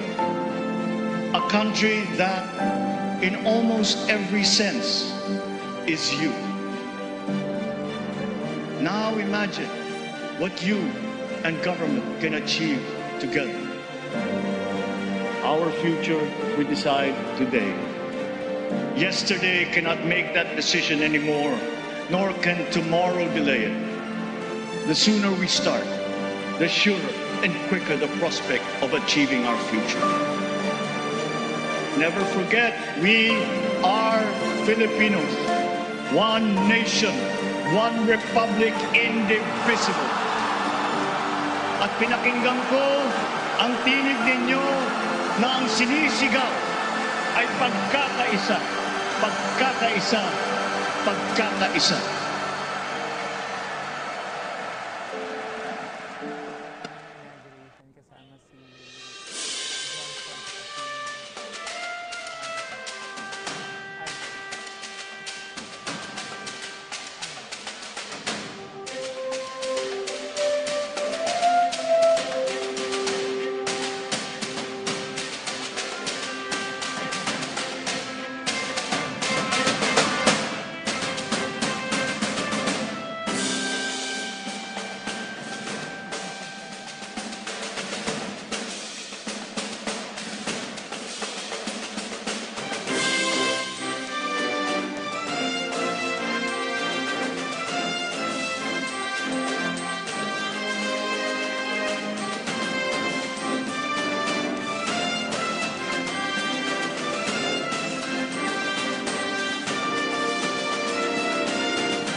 Ladies and gentlemen, the President of the Republic of the Philippines, His Excellency Ferdinand Romualdez Marcos Jr.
Ito ko sa ABS, mga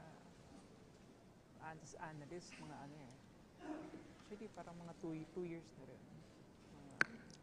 On the part of the Senate, the joint session is called to order. On the part of the House of Representatives, the joint session is called to order. Please rise for the singing of the Philippine National Anthem, to be led by the Samiwang Singers of Ilocos Norte. Bayang magiliw, peres ng silanganan, alam ng puso, sa dibdib mo'y buhay. Lupang hinirang, duyan ka ng magiting, sa manlulupi, di ka pasisihin. Sa dagat at bundok, sa simulan, sa langit mamakaw, may dilagang tula at awit sa paglayang minamahal. Ang kislap ng wataw at mo'y tamo, ay nanagniningning. Ang bituin at araw niya kailan, pag may di magdidilim, lupa ng araw normal, at ipagsinta, buhay ay langit sa piling mo. Aming ligaya dapat may mga api, ang mamatay ng dahil sa'yo.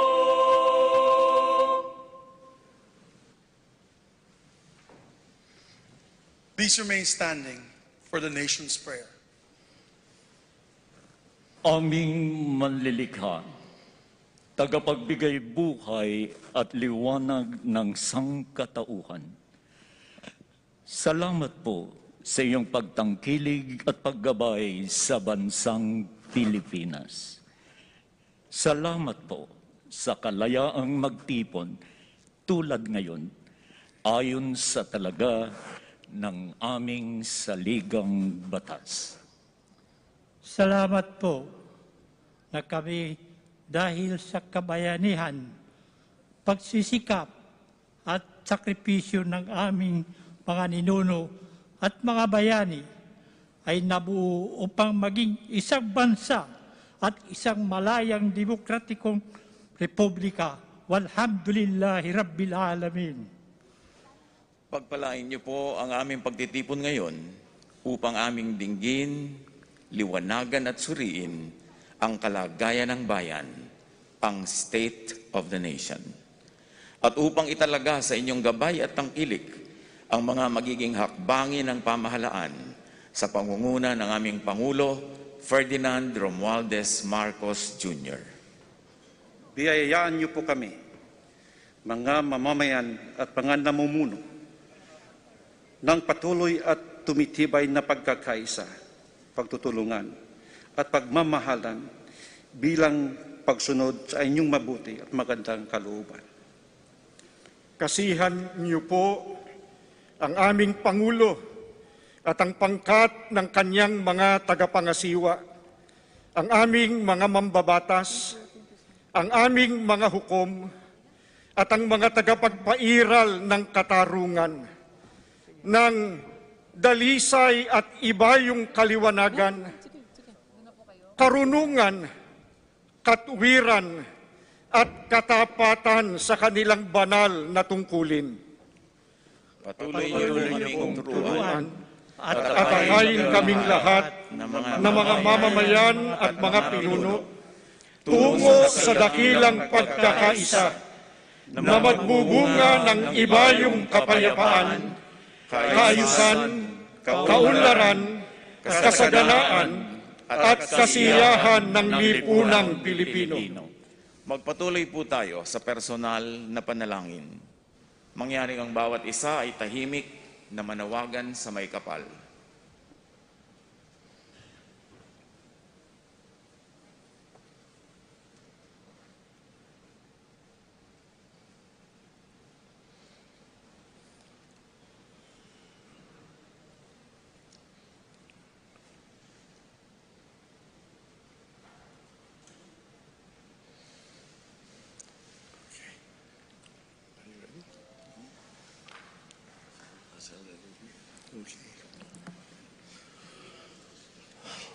Ladies and gentlemen, honorable members of the Congress of the Philippines, His Excellency Ferdinand Romualdez Marcos Jr., President of the Republic of the Philippines.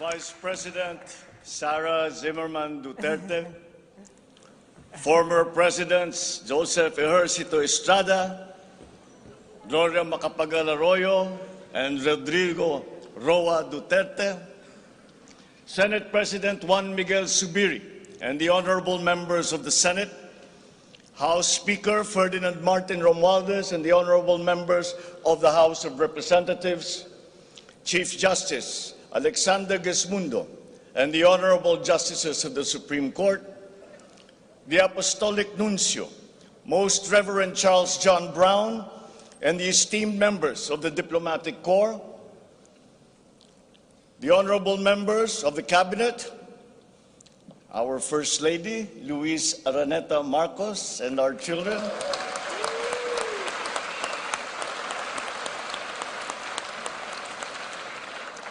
distinguished guests, ang mga minamahal kong mga kababayan, ladies and gentlemen, magandang hapon po sa inyong lahat.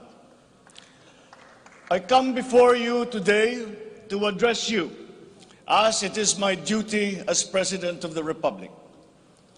We live in difficult times brought about by some forces of our own making, but certainly also by forces that are beyond our control. But we have, and we will continue to find solutions and these are some of them. In terms of the economy, we will implement a sound fiscal management. Tax administration reforms will be in place to increase revenue collection. Expenditure priorities will be realigned and spending efficiency will be improved to immediately address the economic scarring arising from the effects of COVID-19 and also to prepare for future shocks. Productivity-enhancing investments will be promoted. Our country must become an investment destination, capitalizing on the corporate recovery and tax incentives for enterprises with the CREATE law and the economic liberalization laws such as the Public Service Act and the Foreign Investments Act. Ecozones will be fully supported to bring in strategic industries such as those engaged in high-tech manufacturing, health and medical care, and all emerging technologies. This is also seen to facilitate economic growth outside of Metro Manila. Our tax system will be adjusted in order to catch up with the rapid developments of the digital economy, including the imposition of value-added tax on digital service providers. The initial revenue impact will be around 11.7 billion pesos in 2023 alone. Tax compliance procedures will be simplified to promote ease of paying taxes. We will pursue measures to determine possible undervaluation and/or trade misinvoicing of imported goods. Through information and communications technology, the Bureau of Customs will promote streamlined processes. Disbursements for 2022 to 2023 will be maintained at above 20% of gross domestic product, or 4.955 trillion pesos and 5.086 trillion pesos respectively, to ensure continuous implementation of priority programs. Disbursement will further increase over the medium term from 5.402 trillion pesos, or 20.7% of our GDP in 2024, to 7.712 trillion pesos, or 20.6% of GDP in 2028. The medium-term fiscal strategy of this administration seeks to attain short-term macro-fiscal stability while remaining supportive of the country's economic recovery and to promote medium-term fiscal sustainability. Furthermore, and more importantly, fiscal policy aims to bring together the national government's resources so that these are mobilized and utilized in order to gain the maximum benefit and the high multiplier effects for our economy. Measurable medium-term macroeconomic and fiscal objectives include the following headline numbers. These are based on forecasts that are consistent with the guiding principles of coherence of strategies, policy discipline, and fiscal sustainability. 6.5 to 7.5% real gross domestic product growth in 2022. 6.5 to 8% real GDP growth annually between 2023 and 2028. 9% or single-digit poverty rate by 2028. 3% national government deficit to GDP ratio by 2028. Less than 60% national government debt to GDP ratio by 2025. At least $4,256 income per capita and the attainment of upper middle income status by 2024.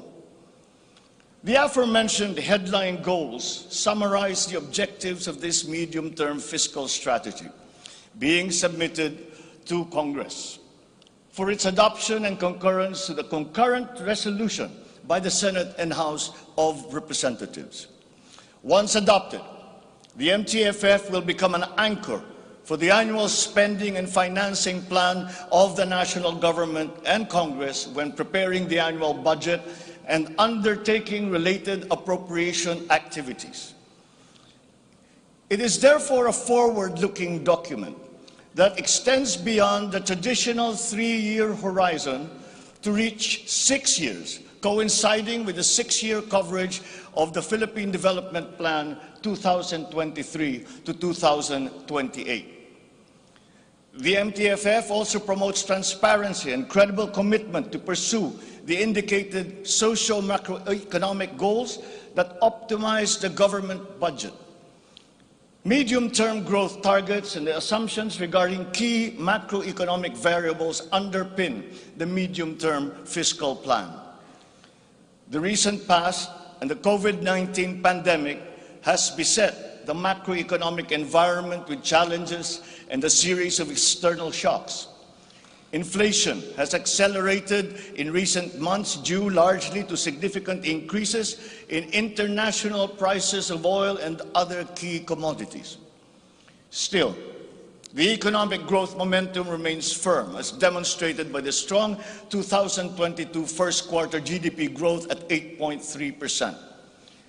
However, the recovery process from the impact of the pandemic is still ongoing, amid elevated uncertainty in the international economic environment.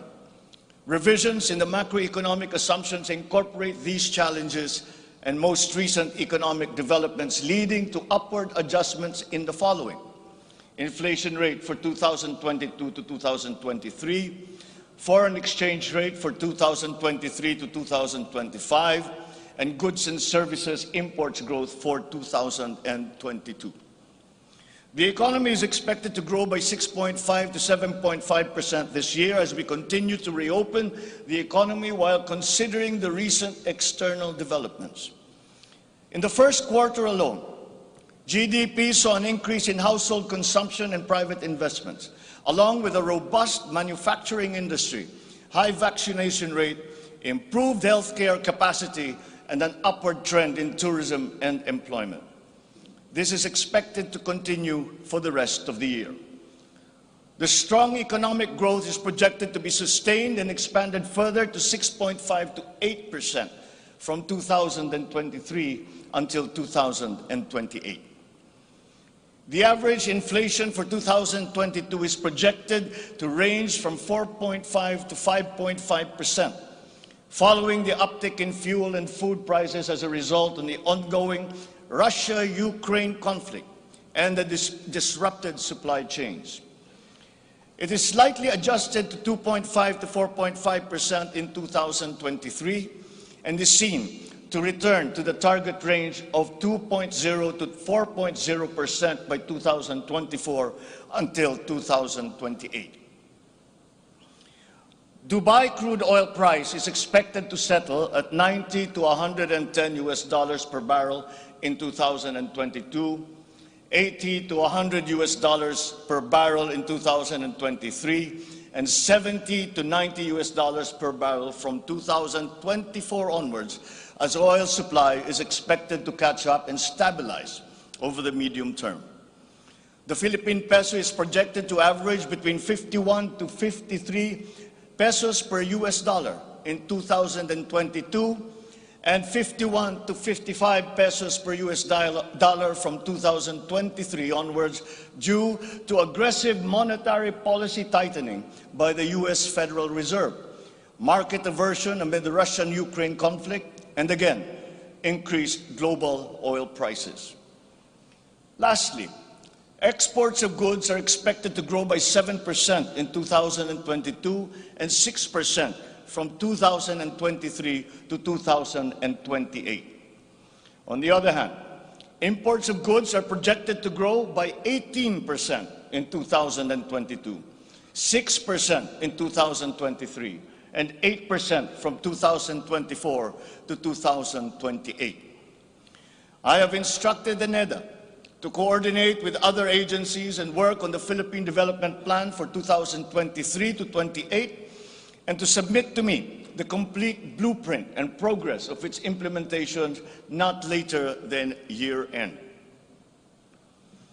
One of the main drivers of our push for growth and employment will be in the agricultural sector. With regard to food supply, we are confronted by a two-pronged problem: that which will hit us in the short term and that which will hit us in the long term. tayo ay nahaharap sa mga problemang kagyat nating mararamdaman at mga hamong pangmatagalan.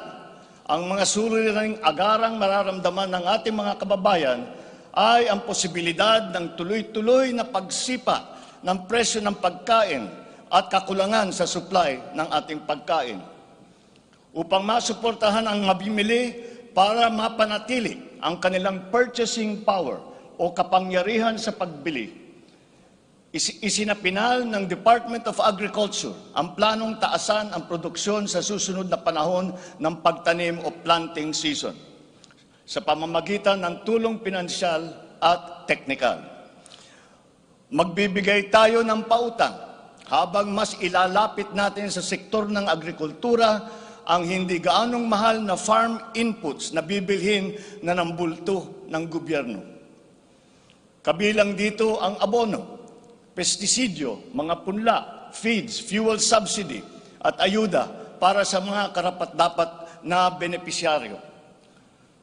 Para sa pangmatagalang solusyon, itataas natin ang produksyon ng mga kalakal at produktong pang-agrikultura. At para magawa ito, pagtitibayin natin ang tinatawag na value chain na nagsisimula sa mga magsasaka hanggang sa mga namimili. May mga bahagi ng value chain na sa ngayon ay kanya-kanya ang operasyon. Pagtibayin natin ang koordinasyon ng iba't ibang bahagi nito. Ang pagsasaliksik para sa mga makabagong paraan at ng pagtatanim at pag-aalaga ng hayop ay masusing gagabayan ng Department of Agriculture. Ang produksyon ng farm inputs o mga kakailanganin ng mga magsasaka sa pagpapalago ng kanilang sakahan ay ating iaayon sa mga hamong dala ng climate change at global warming. Mahigpit na pagsusuri ang gagawin ng ating mga eksperto tungo dito. Ang mga pautang at financial assistance sa mga magbubukid at mangingisda ay magiging institusyon at patakaran ng aking administrasyon.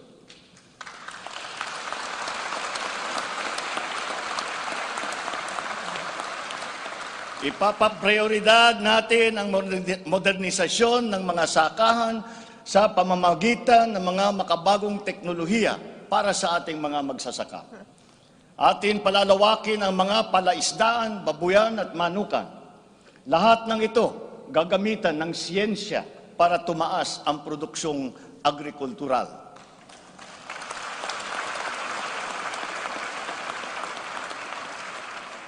Maging ang post-production at processing ay susuportahan ng pamahalaan.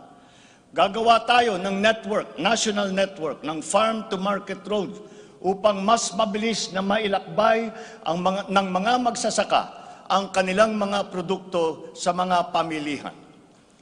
At gagawa tayo ng mga paraan upang maramdaman ng mga mamimili ang pagluluwag ng presyo ng mga produktong pagkain sa kayang halaga, gaya ng muling pagbubuhay ng mga Kadiwa Center. Hindi ito magagawa sa isang araw. Hindi magagawa sa isang buwan o isang taon lamang. Ngunit, kailangan na natin simulaan ngayon.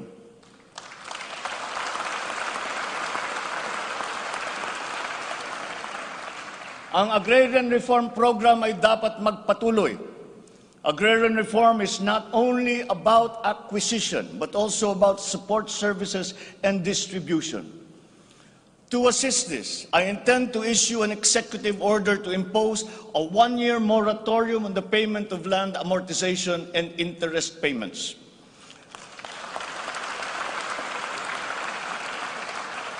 This is included in Republic Act number 11469 or the Bayanihan to Heal as One Act. A moratorium will give the farmers the ability to channel the resources in developing their farms, maximizing their capacity to produce and propel the growth of our economy.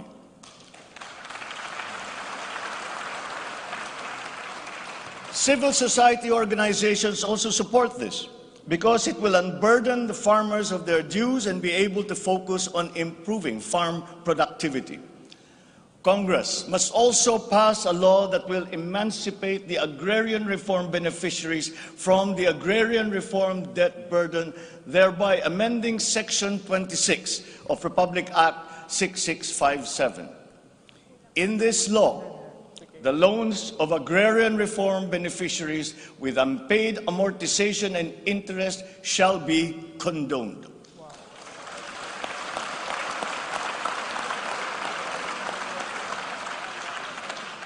Layunin ng batas na ito ay burahin ang hindi mabayarang utang ng ating mga magsasaka na benepisyaryo ng agrarian reform. Agrarian reform beneficiaries who are still to receive their awarded land under the Comprehensive Agrarian Reform Program shall receive it without any obligation to pay any amortization.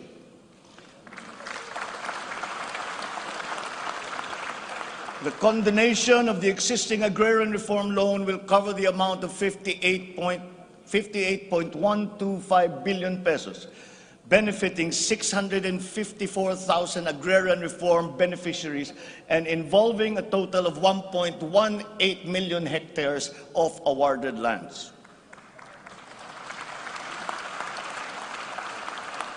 Executive Order Number 75, Series 2019, requires that all government agencies, bureaus, departments, and instrumentalities to turn over agricultural lands to qualified agrarian reform beneficiaries.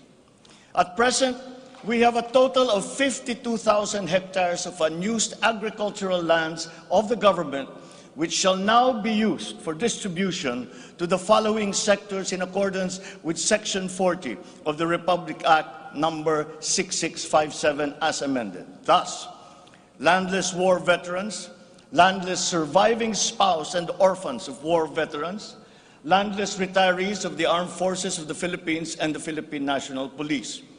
Agricultural lands acquired under this program will be given to graduates of college degrees in agriculture who are landless.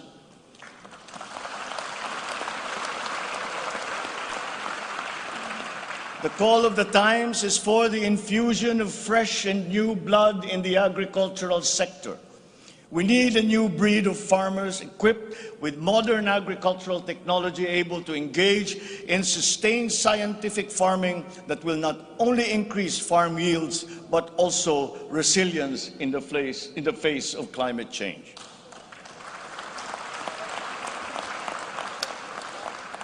They say that each brand has a story. As for the Filipino brand, ours is deeply rooted in our rich cultural heritage, and the tourism sector plays an invaluable role in the promotion of the Filipino brand. Tourism is not only an important economic development tool, but the abundance of opportunities that the sector creates in terms of regular employment and even job creation at the grassroots level is undeniable. To boost our tourism industry, we will first and foremost make basic developments, such as road improvements for easier access to tourism spots. We will also upgrade our airports and create more international airports to help decongest the bottleneck in the Manila airport. We will also make it more convenient for travelers to go around the country, even to remote areas, to help promote undiscovered tourist spots. This program will be led by the Department of Tourism, together with the Department of Public Works and Highways.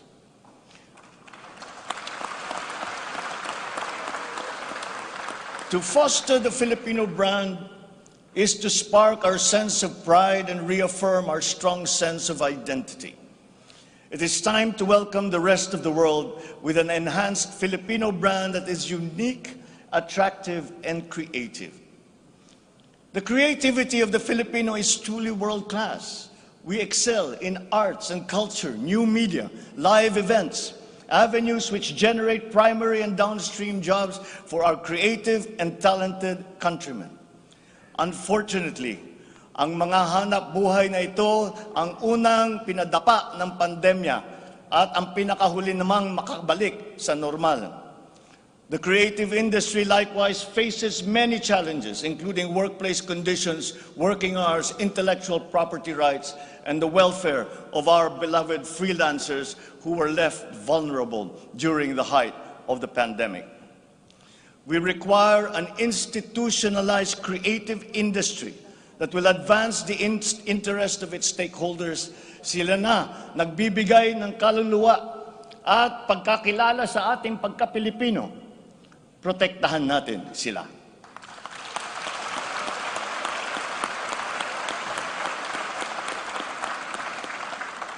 The Department of Social Welfare and Development has a large part to play in all of this. Magpapatuloy ang ating pagkalinga sa ating mga kababayan na lubos na nangangailangan. Hindi po natin sila pababayaan. Mangunguna sa pag-aagapay sa kanila ang Department of Social Welfare and Development. Utos ko sa DSWD ang mabilis na pagtugon sa pangangailangan ng mga biktima ng kalamidad at mga iba't ibang krisis. Ang mga field office nila ay inatasan na maagang maglagak ng family food packs at non-food essentials sa mga LGU, bago pa man manalasa ang anumang kalamidad. Magdadagdag tayo ng mga operation center, warehouse at imbakan ng relief goods, lalo na sa mga malalayong lugar na mahirap marating. Titiyakin natin na maayos ang koordinasyon ng DSWD at Department of Human Settlements and Urban Development nang sa ganon madali ang pagpatupad ng Emergency Shelter Assistance Program para sa mga biktima ng kahit anong kalamidad.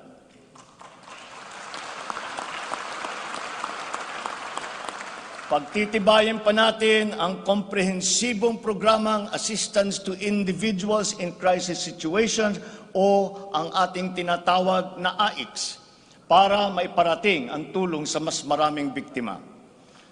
Hindi natin papahirapan ang mga biktima ng krisis na dudulog sa ahensya. Gagawin nating simple ang proseso ng paghingi at pagparating ng tulong. Dahil hindi naman dapat dinadagdagan pa ang hirap ng nararanasan ng ating mga mamamayan. Upang matiyak na mapupunta sa kwalipikadong mga pamilya ang tulong na pamahalaan sa pamamagitan na 4Ps o Pantawid Pamilya Pilipino Program, titiyakin natin na malilinis ang listahan ng benepisyaryo.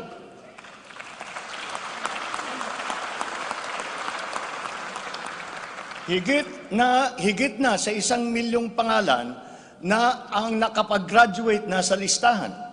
At nagagalak akong mabatid na sila ay nakakatayo na sa kanilang sariling paa.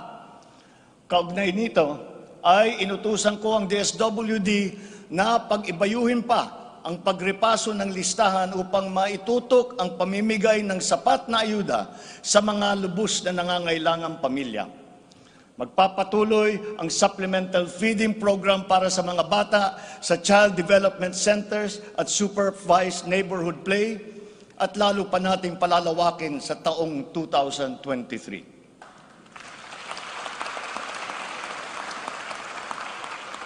Hindi rin natin nakakalimutan ang mga solo parents at mga nanay na nahiwalay sa kanilang mga mister dahil sa karahasan. Pagtitibayin natin ang programa sa violence against women and their children. Kabilang na ang counseling para sa mga biktima, katuwang ang ating mga LGU. Tiyakin natin na sapat ang pondo sa halos 70 residential care centers at 7 non-residential care centers para sa vulnerable sectors at persons with disabilities na sumisilong dito.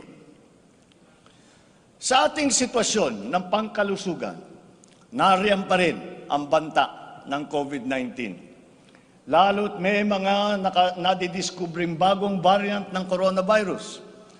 Pero hindi na natin kakayanin ang isa pang lockdown. Wala na tayong gagawing lockdown.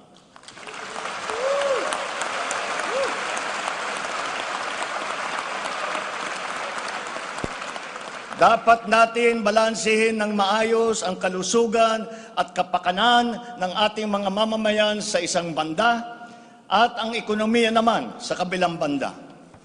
Nakikipagtulungan ang iba't ibang ahensya ng pamahalaan sa pagmonitor sa mga COVID-19 hospital admission upang makatiyak tayo na may sapat na kapasidad ang ating healthcare system at maiwasan ang pagsipa ng bilang ng nagkakasakit. Patuloy din ang ating vaccine booster rollout para sa ating pangkalahatang depensa.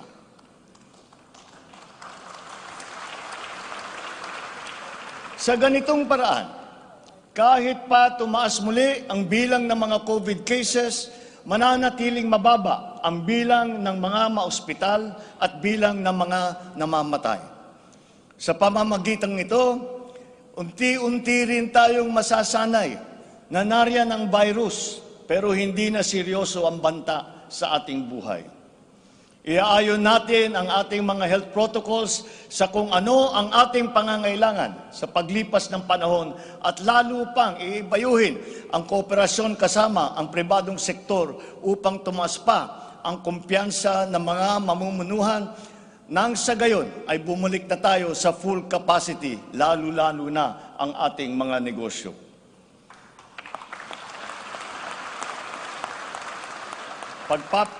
Pagbubutihan pa natin ang pagpapakalat ng tamang impormasyon ukol sa COVID, kasama ang kahalagahan ng bakuna. Mananatili muna sa ngayon ang alert level system natin. Pinapag-aralan natin ang ibang paraan ng klasifikasyon upang mas babagay sa kasalukuyang sitwasyon, lalong-lalo na sa pagbabago ng COVID.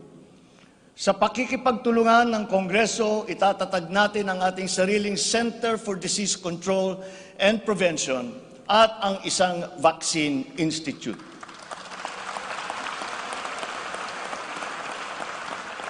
Magtatayo tayo ng dagdag na mga health center at ospital. But beyond the issues that the pandemic has brought, the need for a stronger healthcare system is self-evident. We must bring services, medical services to the people and not wait for them to come to our hospitals and healthcare centers. Napakinabangan natin ng husto ang malalaking specialty hospital gaya ng Heart Center, Lung Center, Children's Hospital at National Kidney and Transplant Institute. Kaya maliwanag na hindi lang dapat dito sa National Capital Region kundi maging sa ibang parte ng bansa.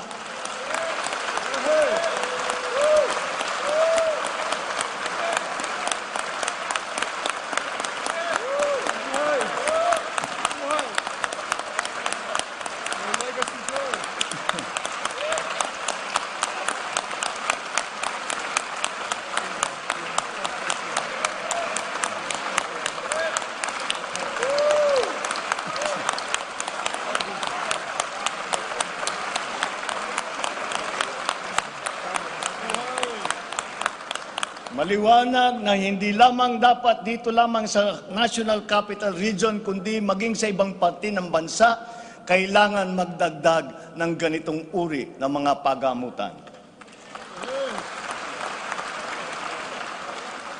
Bukod dito, upang mailapit natin ang healthcare system sa taong bayan, nang hindi sila kailangan pumunta sa sentro ng kanilang bayan, lalawigan o region, ay maglalagay tayo ng mga clinic, mga RHU, na pupuntahan ng mga doktor, nurse, midwife, medtech, 1 beses, 2 beses sa 1 linggo. Nang sa ganon, magiging mas madali sa may karamdaman na magpapagamot nang hindi na kailangan magbiyahe ng malayo.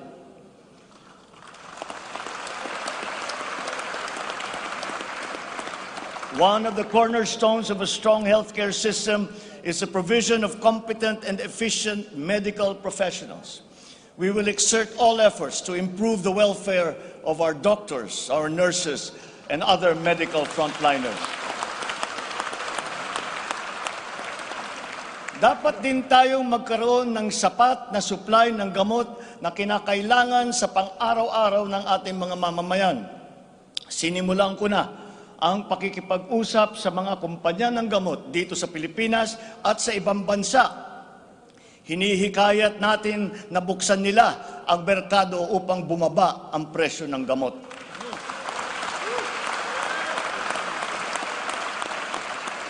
Halimbawa, kung mas marami ang mas murang generic o hindi branded na gamot sa merkado, mas bababa rin ang presyo dahil sa kompetisyon. Ang Department of Trade and Industry ay nakikipag-usap sa mga interesadong manufacturer ng generic drugs na papasok sa ating bansa. Inuutusan ko naman ang Philippine Competition Commission na pantay-pantay dapat at walang kartel sa hanay ng mga pharmaceutical companies.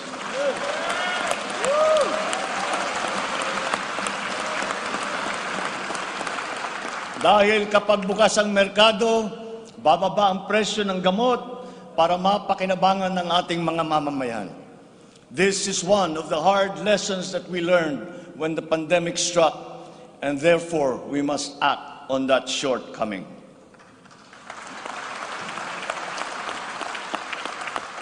In the educational sector, I believe it is time for our children to return to full face-to-face classes once again.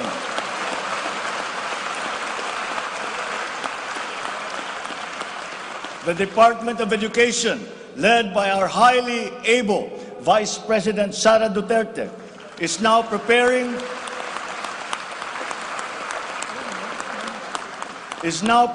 for its implementation in the upcoming school year, with utmost consideration for the safety of students as we are still in the middle of the COVID-19 pandemic.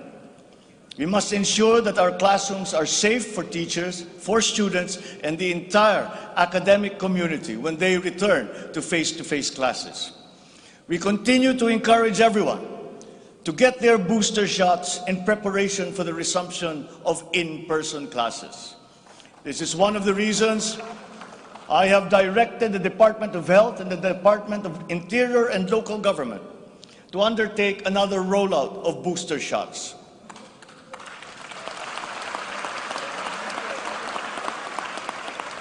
The condition and availability of schoolrooms for our students must also be addressed, again, in coordination with the Department of Public Works and Highways.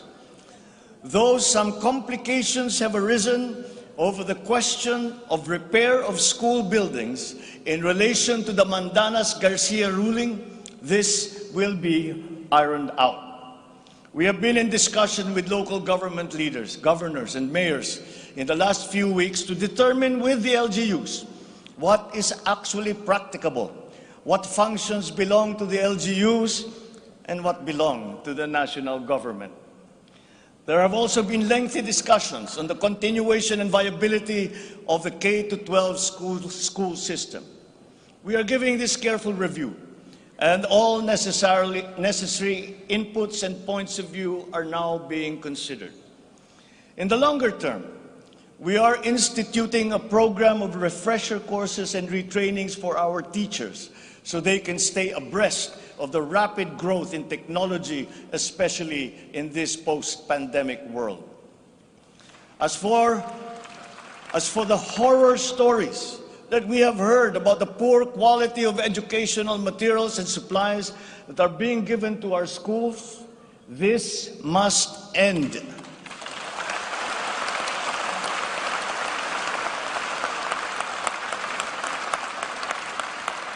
Our children must always be equipped with the best that we can provide. Ang edukasyon ay ang tangi nating pamana sa ating mga anak na hindi mawawaldas. Kaya anumang gastusin sa kanilang pag-aaral ay hindi tayo nagtitipid. Hindi rin tayo nagtatapon. And once again, I am not talking about history or what is being taught. I am talking about materials that are necessary for effective teaching in this day and age. Children now need connectivity to the internet. They need devices to use. They need computers, educational tools.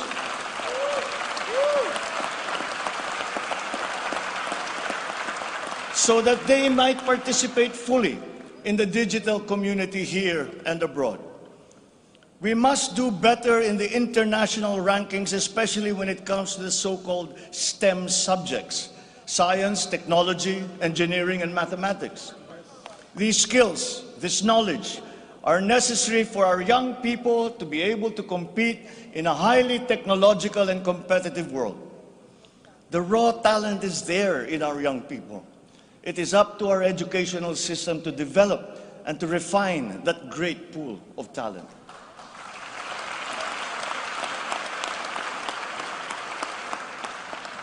Foreign employers have always favored Filipino employees because of our command of the English language. This is an advantage that we must continue to enjoy. The internet has now become the global marketplace, not only for goods, services, but also for ideas, even extending to our own personal interactions. And the language of the internet, for better or for worse, is English. Therefore, the question of our medium of instruction must be continuously re-examined to maintain that advantage that we have established as an English-speaking people.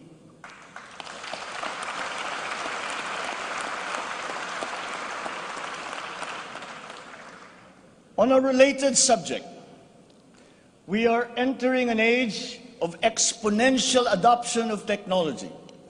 It is the fourth industrial revolution.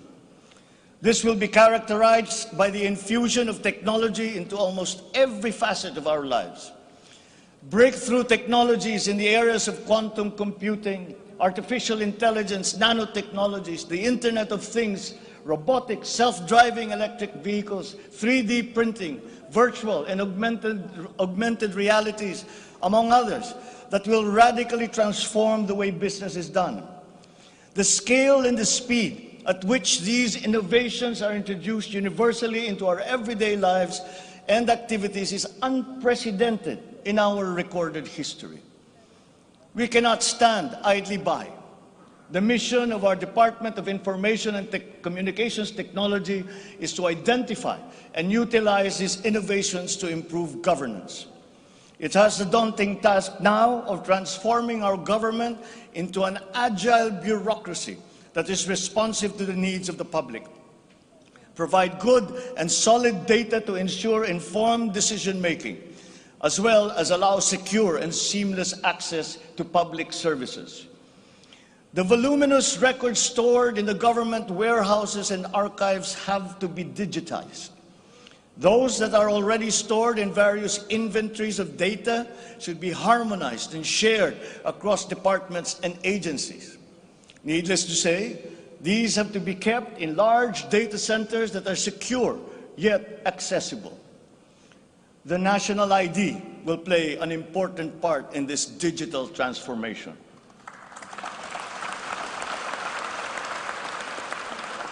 For citizens to be able to seamlessly transact with government, their identity must be easily verifiable. We expect to issue 30 million physical IDs and 20 million digital IDs by the end of this year. The target is to accomplish the issuance of about 92 million IDs by the middle of next year.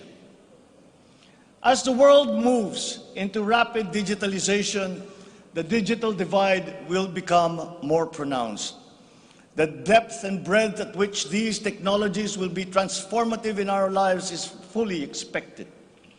This will open new opportunities for the creation of wealth, but will also likely create inequalities. Hence, universal connectivity will be a vital component in order to ensure that no citizen is left behind.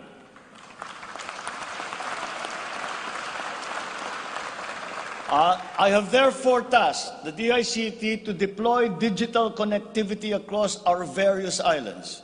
This will be done through the implementation of the National Broadband Plan, the Common Tower Program, connecting our geographically isolated and disadvantaged areas via our Broadband ng Masa project.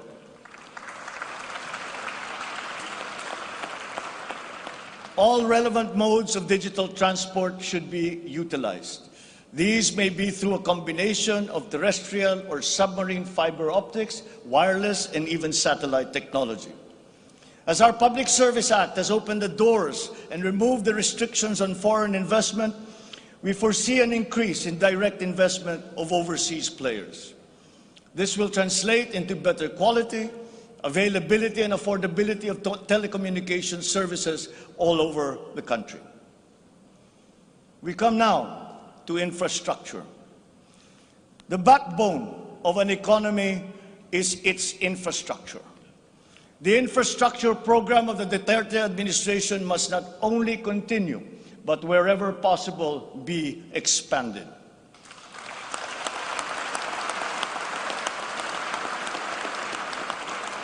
We shall confidently build on this firm foundation established by my predecessor, as it is in building an edifice. We must keep the momentum and aspire to build better, more. Necessarily, infrastructure development will remain a very high priority in our drive for growth and employment. Once again, I will not suspend any of the ongoing projects, as those have already been shown to be of benefit to the public that they serve.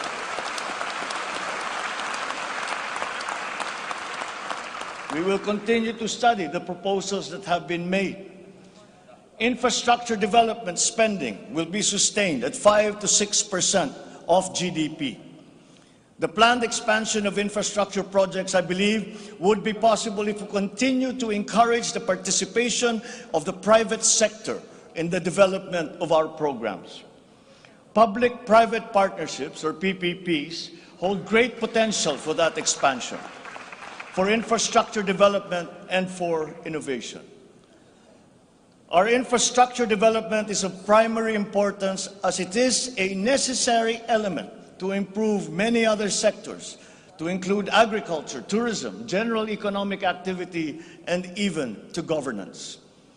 It is my belief also that we have missed some great opportunities to develop our rail transport system. It is clear in my mind that railways offer great potential, as it continues to be the cheapest way of transporting goods and passengers.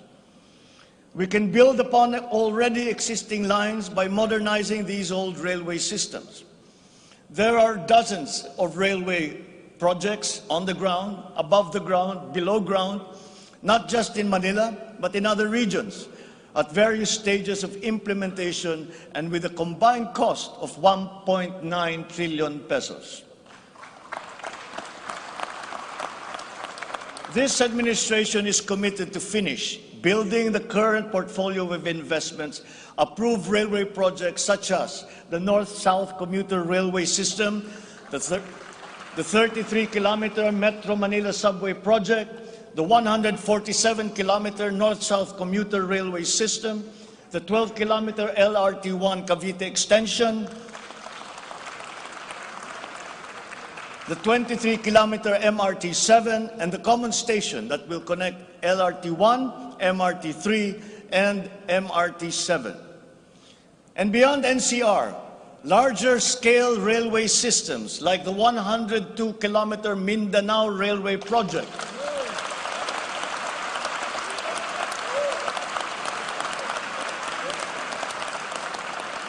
the Panay Railway Project,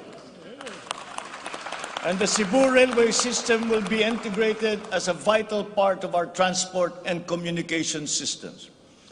We will also continue to improve our roads and transportation systems in key cities throughout the country through various projects, such as the Cebu Bus Rapid Transit, Davao High Priority Bus System, Ilocos Norte Transportation Hub, the El Nido Transport Terminal.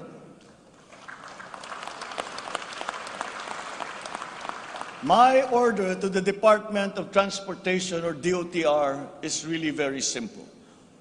Full speed ahead.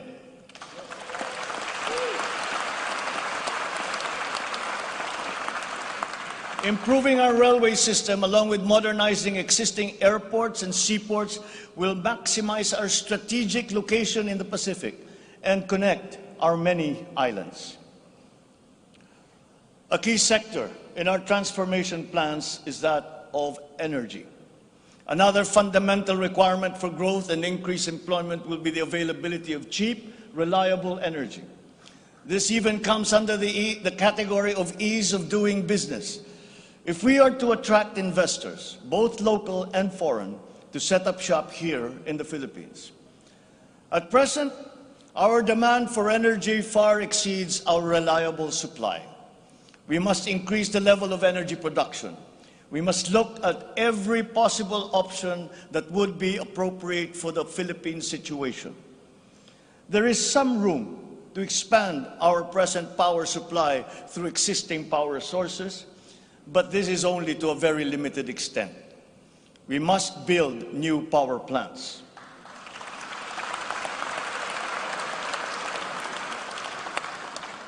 We must take advantage of all the best technology that is now available, especially in the areas of renewable energy.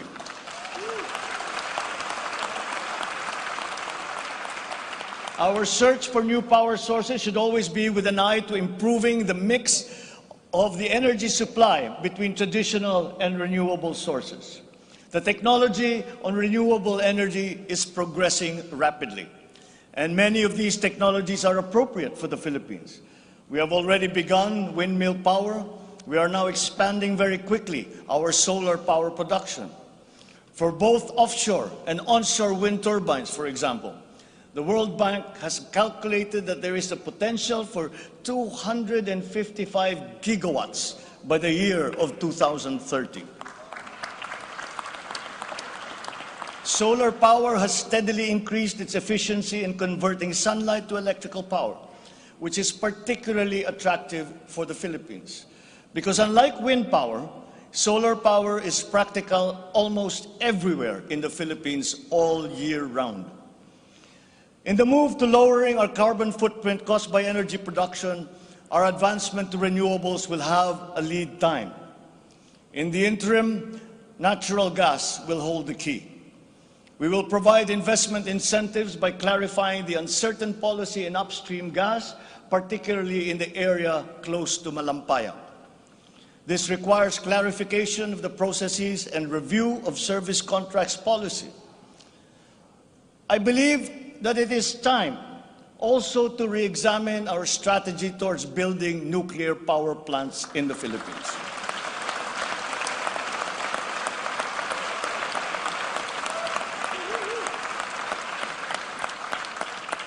We will comply, of course, with the International Atomic Energy Agency regulations for nuclear power plants as they have been strengthened after Fukushima.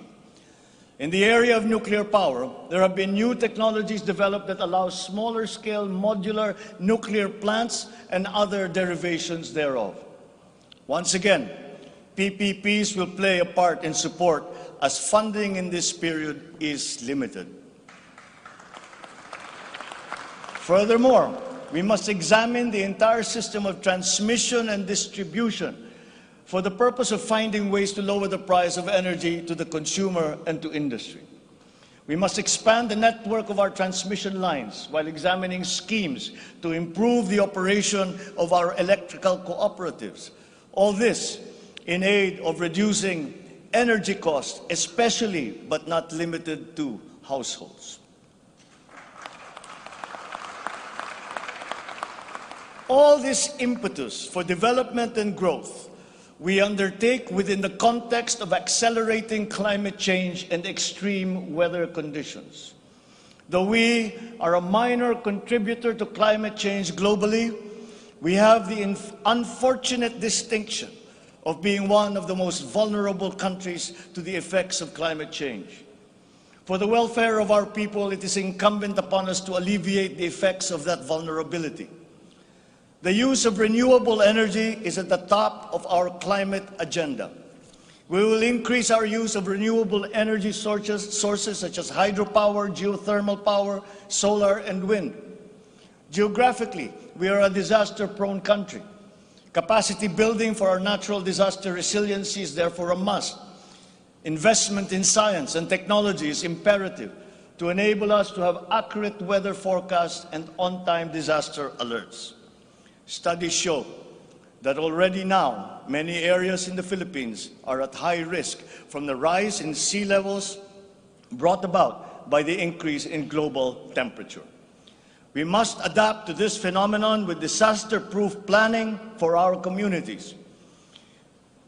We will also look into the precarious freshwater supply situation in the country, especially in our urban areas.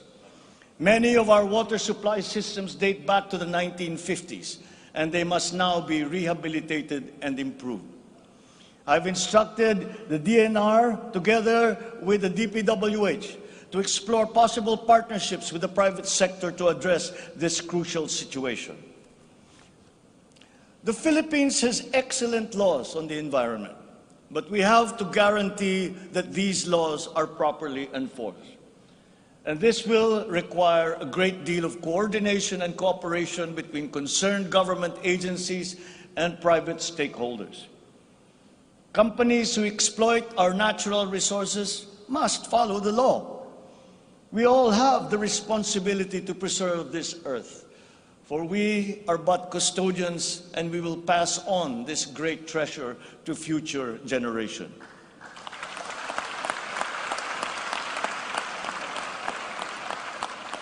There is no question that the preservation of the environment is the preservation of life. If we cannot mitigate climate change, all our plans for the economy, all our plans for our future will be for naught. Bawat Pilipino sa ibayong dagat na nagsasakripisyong lisanin ang kanyang pamilya sa Pilipinas upang maghanap buhay ay nararapat lamang magkaroon ng pamahalaang matatawag nilang tahanan habang nasa ibang bayan. Ito ang papel na gagampanan ng kagawaran ng manggagawang mandarayuhan o Department of Migrant Workers matapos itong ideklara bilang ganap na ahensya ng gobyerno ng isang taon. Ang kagawarang ito ang magsisilbing kanlungan ng ating mga kababayan sa gitna ng mundong walang kasiguruhan at mahigpit na kompetisyon. Ito ang maglalatag sa kanila ng mga oportunidad. Titiyak na ang kanilang mga hanap buhay ay tugma sa kanilang mga kasanayan. Maninigurong akma ang sahod at maayos ang kalagayan sa kanilang mga kumpanya at mga ngalaga sa kanilang mga pamilya habang sila ay nasa malayo. Gagawin natin ito sa pamamagitan ng pag-aalis ng red tape sa sistema ng pagsusulong ng digital empowerment. We shall automate the verification of contracts and issue secure overseas employment certifications that you can keep on your smartphone. I call on the Department of Migrant Workers and the DICT to make this a top priority. Tinatawagan ko rin ang Department of Foreign Affairs na makipagtulungan sa Department of Migrant Workers na tiyakin ang lahat ng mga diplomatic post ay tutulong na agarang maibalik sa trabaho ang mga ating mga overseas Filipino workers na nawalan ng hanap buhay nitong nakalipas na ilang taon. Mula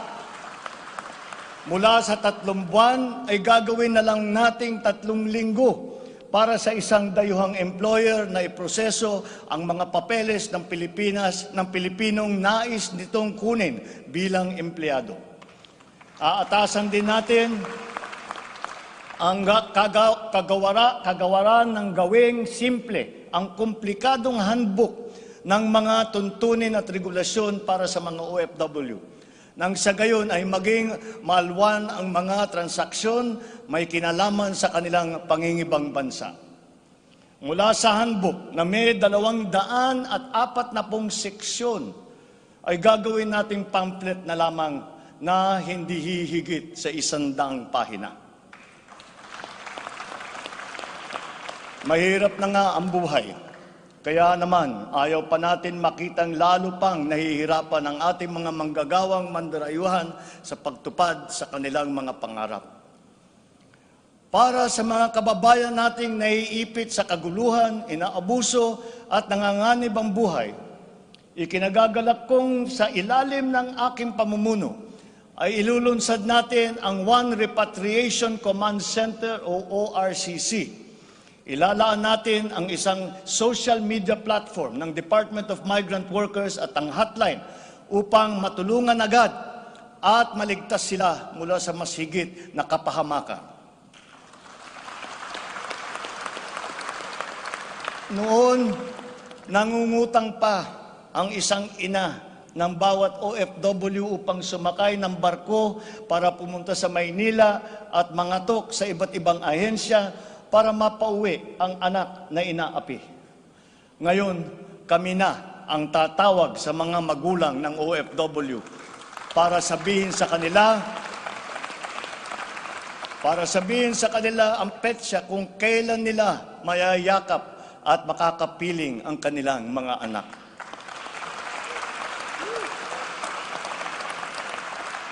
Sa kasalukuyan ay nakikipag-ugnayan tayo sa pamahalaan ng Saudi Arabia upang buksan muli ang deployment. Kaya natin at gagawin natin ang makipagnegosasyon na mabigyan ang ating mga kababayan doon ng tamang pasahod at mapangalagaan ang kanilang karapatan at kapakanan. Muli natin patitibayin ang respeto at pagkakaibigan ng ating dalawang bansa tulad ng namamagitan sa ating ama sa kanilang hari. Sa mga susunod na buwan ay magtutungo si Secretary Susan Ople sa Saudi Arabia upang tiyakin na may sapat na puwersang magsisiguro na mabubuksan muli ang empleo sa bansa at para maisulong ang ating kampanya laban sa human trafficking. Ngayon, para naman sa mga anak na naiwan sa Pilipinas, titiyakin ng Department of Migrant Workers sa pamamagitan ng OWA na sila ay maipapasok sa magagandang paaralan, magtuturo sa kanila ng financial literacy, mental wellness, sports, sining, kultura. Ito ay mangyayari sa pakikipagtulungan ng iba't ibang ahensya ng pamahalaan. Alagaan natin ang kabataang Pilipino sapagkat sila ang kinabukasan ng ating inang bayan.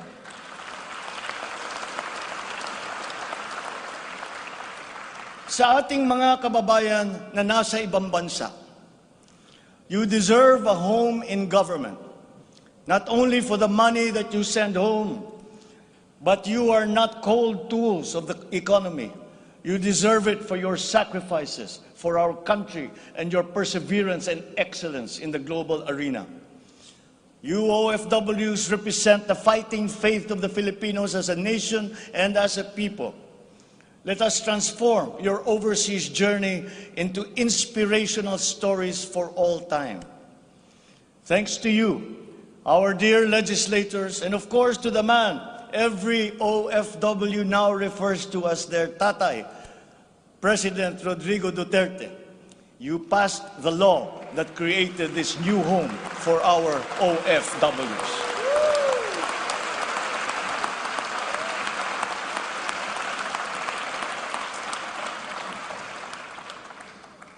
On the area of foreign policy, I will not preside over any process that will abandon even 1 square inch of territory of the Republic of the Philippines to any foreign power.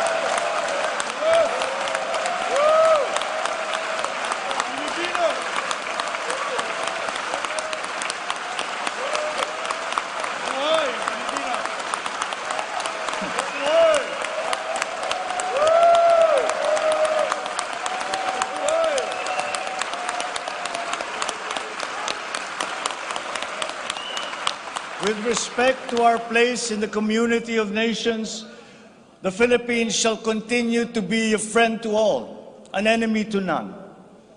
The Philippines has always been open and welcoming to all our foreign friends and visitors. That is our worldview. That is our culture. But let me be clear. We are very jealous of all that is Filipino.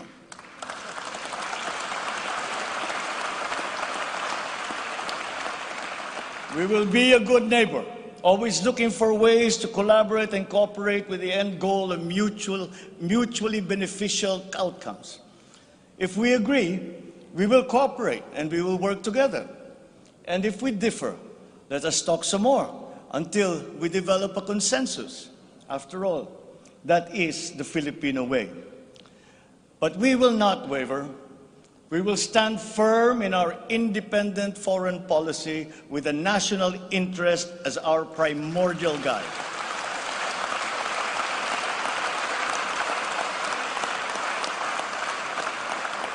We commit to maintaining good relations with the rest of the world. As a matter of fact, it is my sincere belief that the need for strong bonds and collaboration among nations emerges in the direst of times, such as in a pandemic. The partnerships and alliances that we make with all will provide stability that all nations will need as we emerge into this new global economy. The Philippines will continue to promote stronger and multifaceted relationships with all our partners around the world.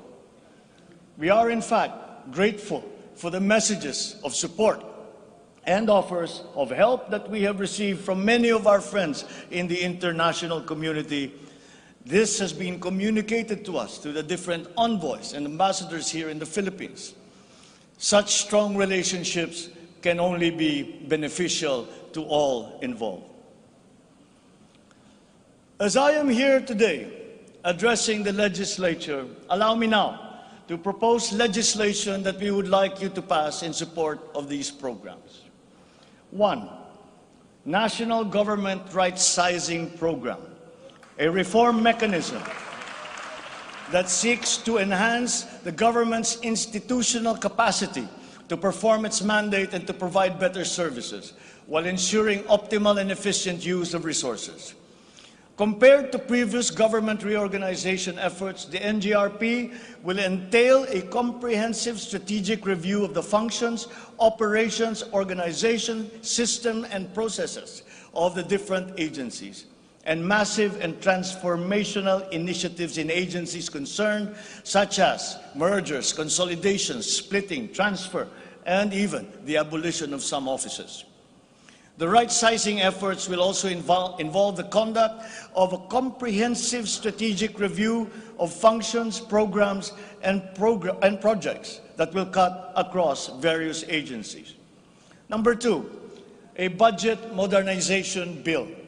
This seeks to institutionalize a cash-based budgeting system under Executive Order Number 91, Series 2019, to strengthen fiscal discipline in the allocation and use of budget resources by ensuring that every peso budgeted by the government would lead to the actual delivery of programs and projects. The full implementation of the CBS is timely and vital as the government executes response and recovery plans post-pandemic. Number 3, Tax Package 3 Valuation Reform Bill. This bill provides for the establishment of real property values and valuation standards across the country, and B, the development of real property information system that provides for the database of all real property transactions and declarations in the country. Number 4, Passive Income and Financial Intermediary Taxation Act. This seeks to reform the taxation of capital income and financial services by redesigning the financial sector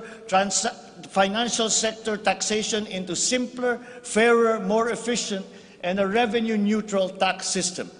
It also represents to adopt a regionally competitive tax system. Number 5, E-Government Act, which provides for the establishment of the e-government master plan, which shall cover all e-government services and processes. Number 6, the Internet Transaction Act, or e-commerce law, which aims to establish an effective regulation of commercial activities through the Internet or electronic means to ensure that consumer rights and data privacy are protected, innovation is encouraged, fair advertising practices and competition are promoted. Online transactions are secured, intellectual property rights are protected, and product standards and safety are observed. Number 7, government financial institutions unified initiatives to distressed enterprises for economic recovery. This seeks to provide financial assistance to distressed enterprises critical to economic recovery through programs and initiatives to be implemented by the Land Bank of the Philippines, the Development Bank of the Philippines, and the Philippine Guarantee Corporation for purposes of addressing liquidity or solvency problems of MSMEs and strategically important industries to encourage their continued operation and maintain employment. Number 8, the establishment of a Medical Reserve Corps. Establishes a Medical Reserve Corps under the Health and Emergency Management Bureau of the DOH. The MRC shall be composed of licensed physicians, medical students who have completed their 4 years of medical courses, graduates of medicine, registered nurses, licensed allied health professionals. Number 9, National Disease Prevention Management Authority. This bill seeks to create the Center for Disease Prevention and Control attached to the DOH. Number 10, the creation of the Virology Institute of the Philippines. This will create the Virology Science and Technology Institute of the Philippines as an attached agency of the DOST. All offices and units under the DOST with functions related to virology shall now be transferred to the Virology Institute of the Philippines. Number 11, the Department of Water Resources. This seeks to create the Department of Water Resources and adopts the integrated water resource management as the strategic framework for national water management, policy making, and planning. Number 12, Unified System of Separation, Retirement, and Pension. This grants a monthly disability pension in lieu of disability benefits provided under existing laws for military and uniformed personnel retired by reasons of disability. Number 13, the E-Governance Act. It promotes the use of internet, and other ICT to provide opportunities for citizens. Number 14, the National Land Use Act.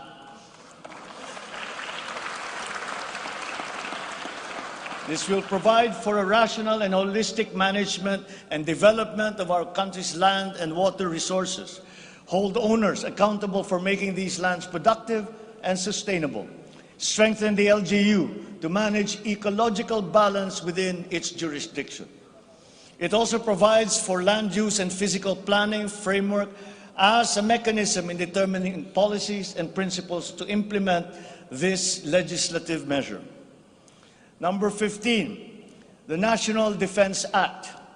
This seeks to amend the antiquated National Defense Act of 1935 to provide for a change in the military structure of the armed forces of the Philippines that is more responsive to current and future non-conventional security threats to the country's territorial integrity and national sovereignty. Number 16, Mandatory Reserve Officers Training Corps and National Service Training Program. This seeks to reinstitute the ROTC program as a mandatory component of senior high school programs, grades 11 and 12, in all public and private tertiary level educational institutions. The aim is to motivate, train, organize, and mobilize students for national defense preparedness, including disaster preparedness and capacity building for risk-related situations. Number 17, enactment of an enabling law for the natural gas industry. This seeks to foster the development of the midstream natural gas industry in a bid to strengthen Philippine energy security by diversifying the country's primary sources of energy and promoting the role of natural gas as a complementary fuel to variable renewable energy. Number 18, amendments to the Electric Power Industry Reform Act, or EPIRA. This aims to improve the implementation of the law's provisions and enhance its effectiveness to address the high cost of electricity, alleged market collusion, and insufficient power supply. The bill seeks to restructure the Energy Regulation Commission to foster accountability and improve the Commission's government system that would ensure consumer protection and in enhancing competitive operation of the electricity market.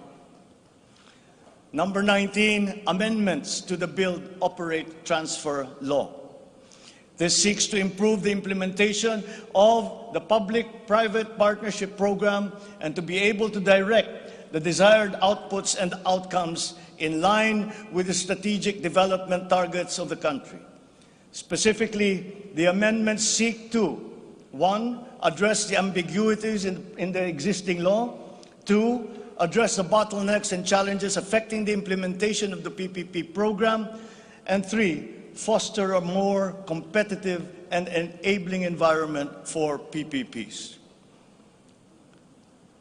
To my fellow Filipinos, ang aking mga minamahal na kababayan, batid ko na hindi madali ang ating pinagdaraanan sa nakaraang higit na 2 taon. Alam ko rin na ang bawat isa sa inyo ay ginagawa ang lahat ng inyong makakaya upang patuloy na harapin ang lahat na pagsubok sa kasalukuyan. I do not intend to diminish the risks and the challenges that we face in this turbulent time in global history. And yet, I see sunlight filtering through these dark clouds. We have assembled the best Filipino minds to help navigate us to this global crisis that we are now facing. We will endure. Let our Filipino spirit ever remain undimmed.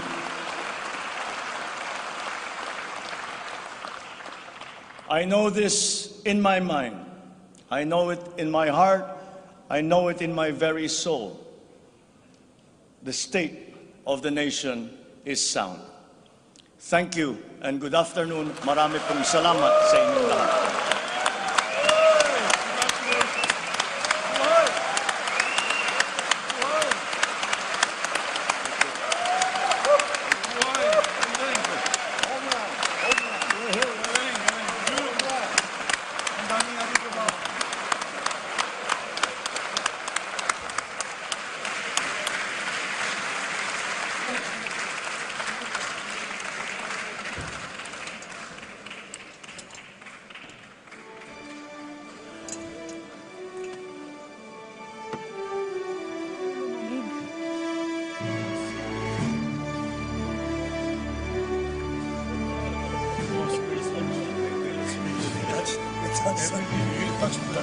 Yeah, I couldn't hear anything else.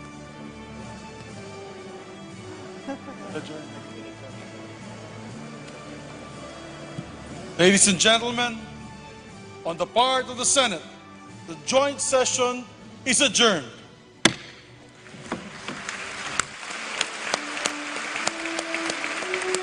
On the part of the House of Representatives, the joint session is adjourned.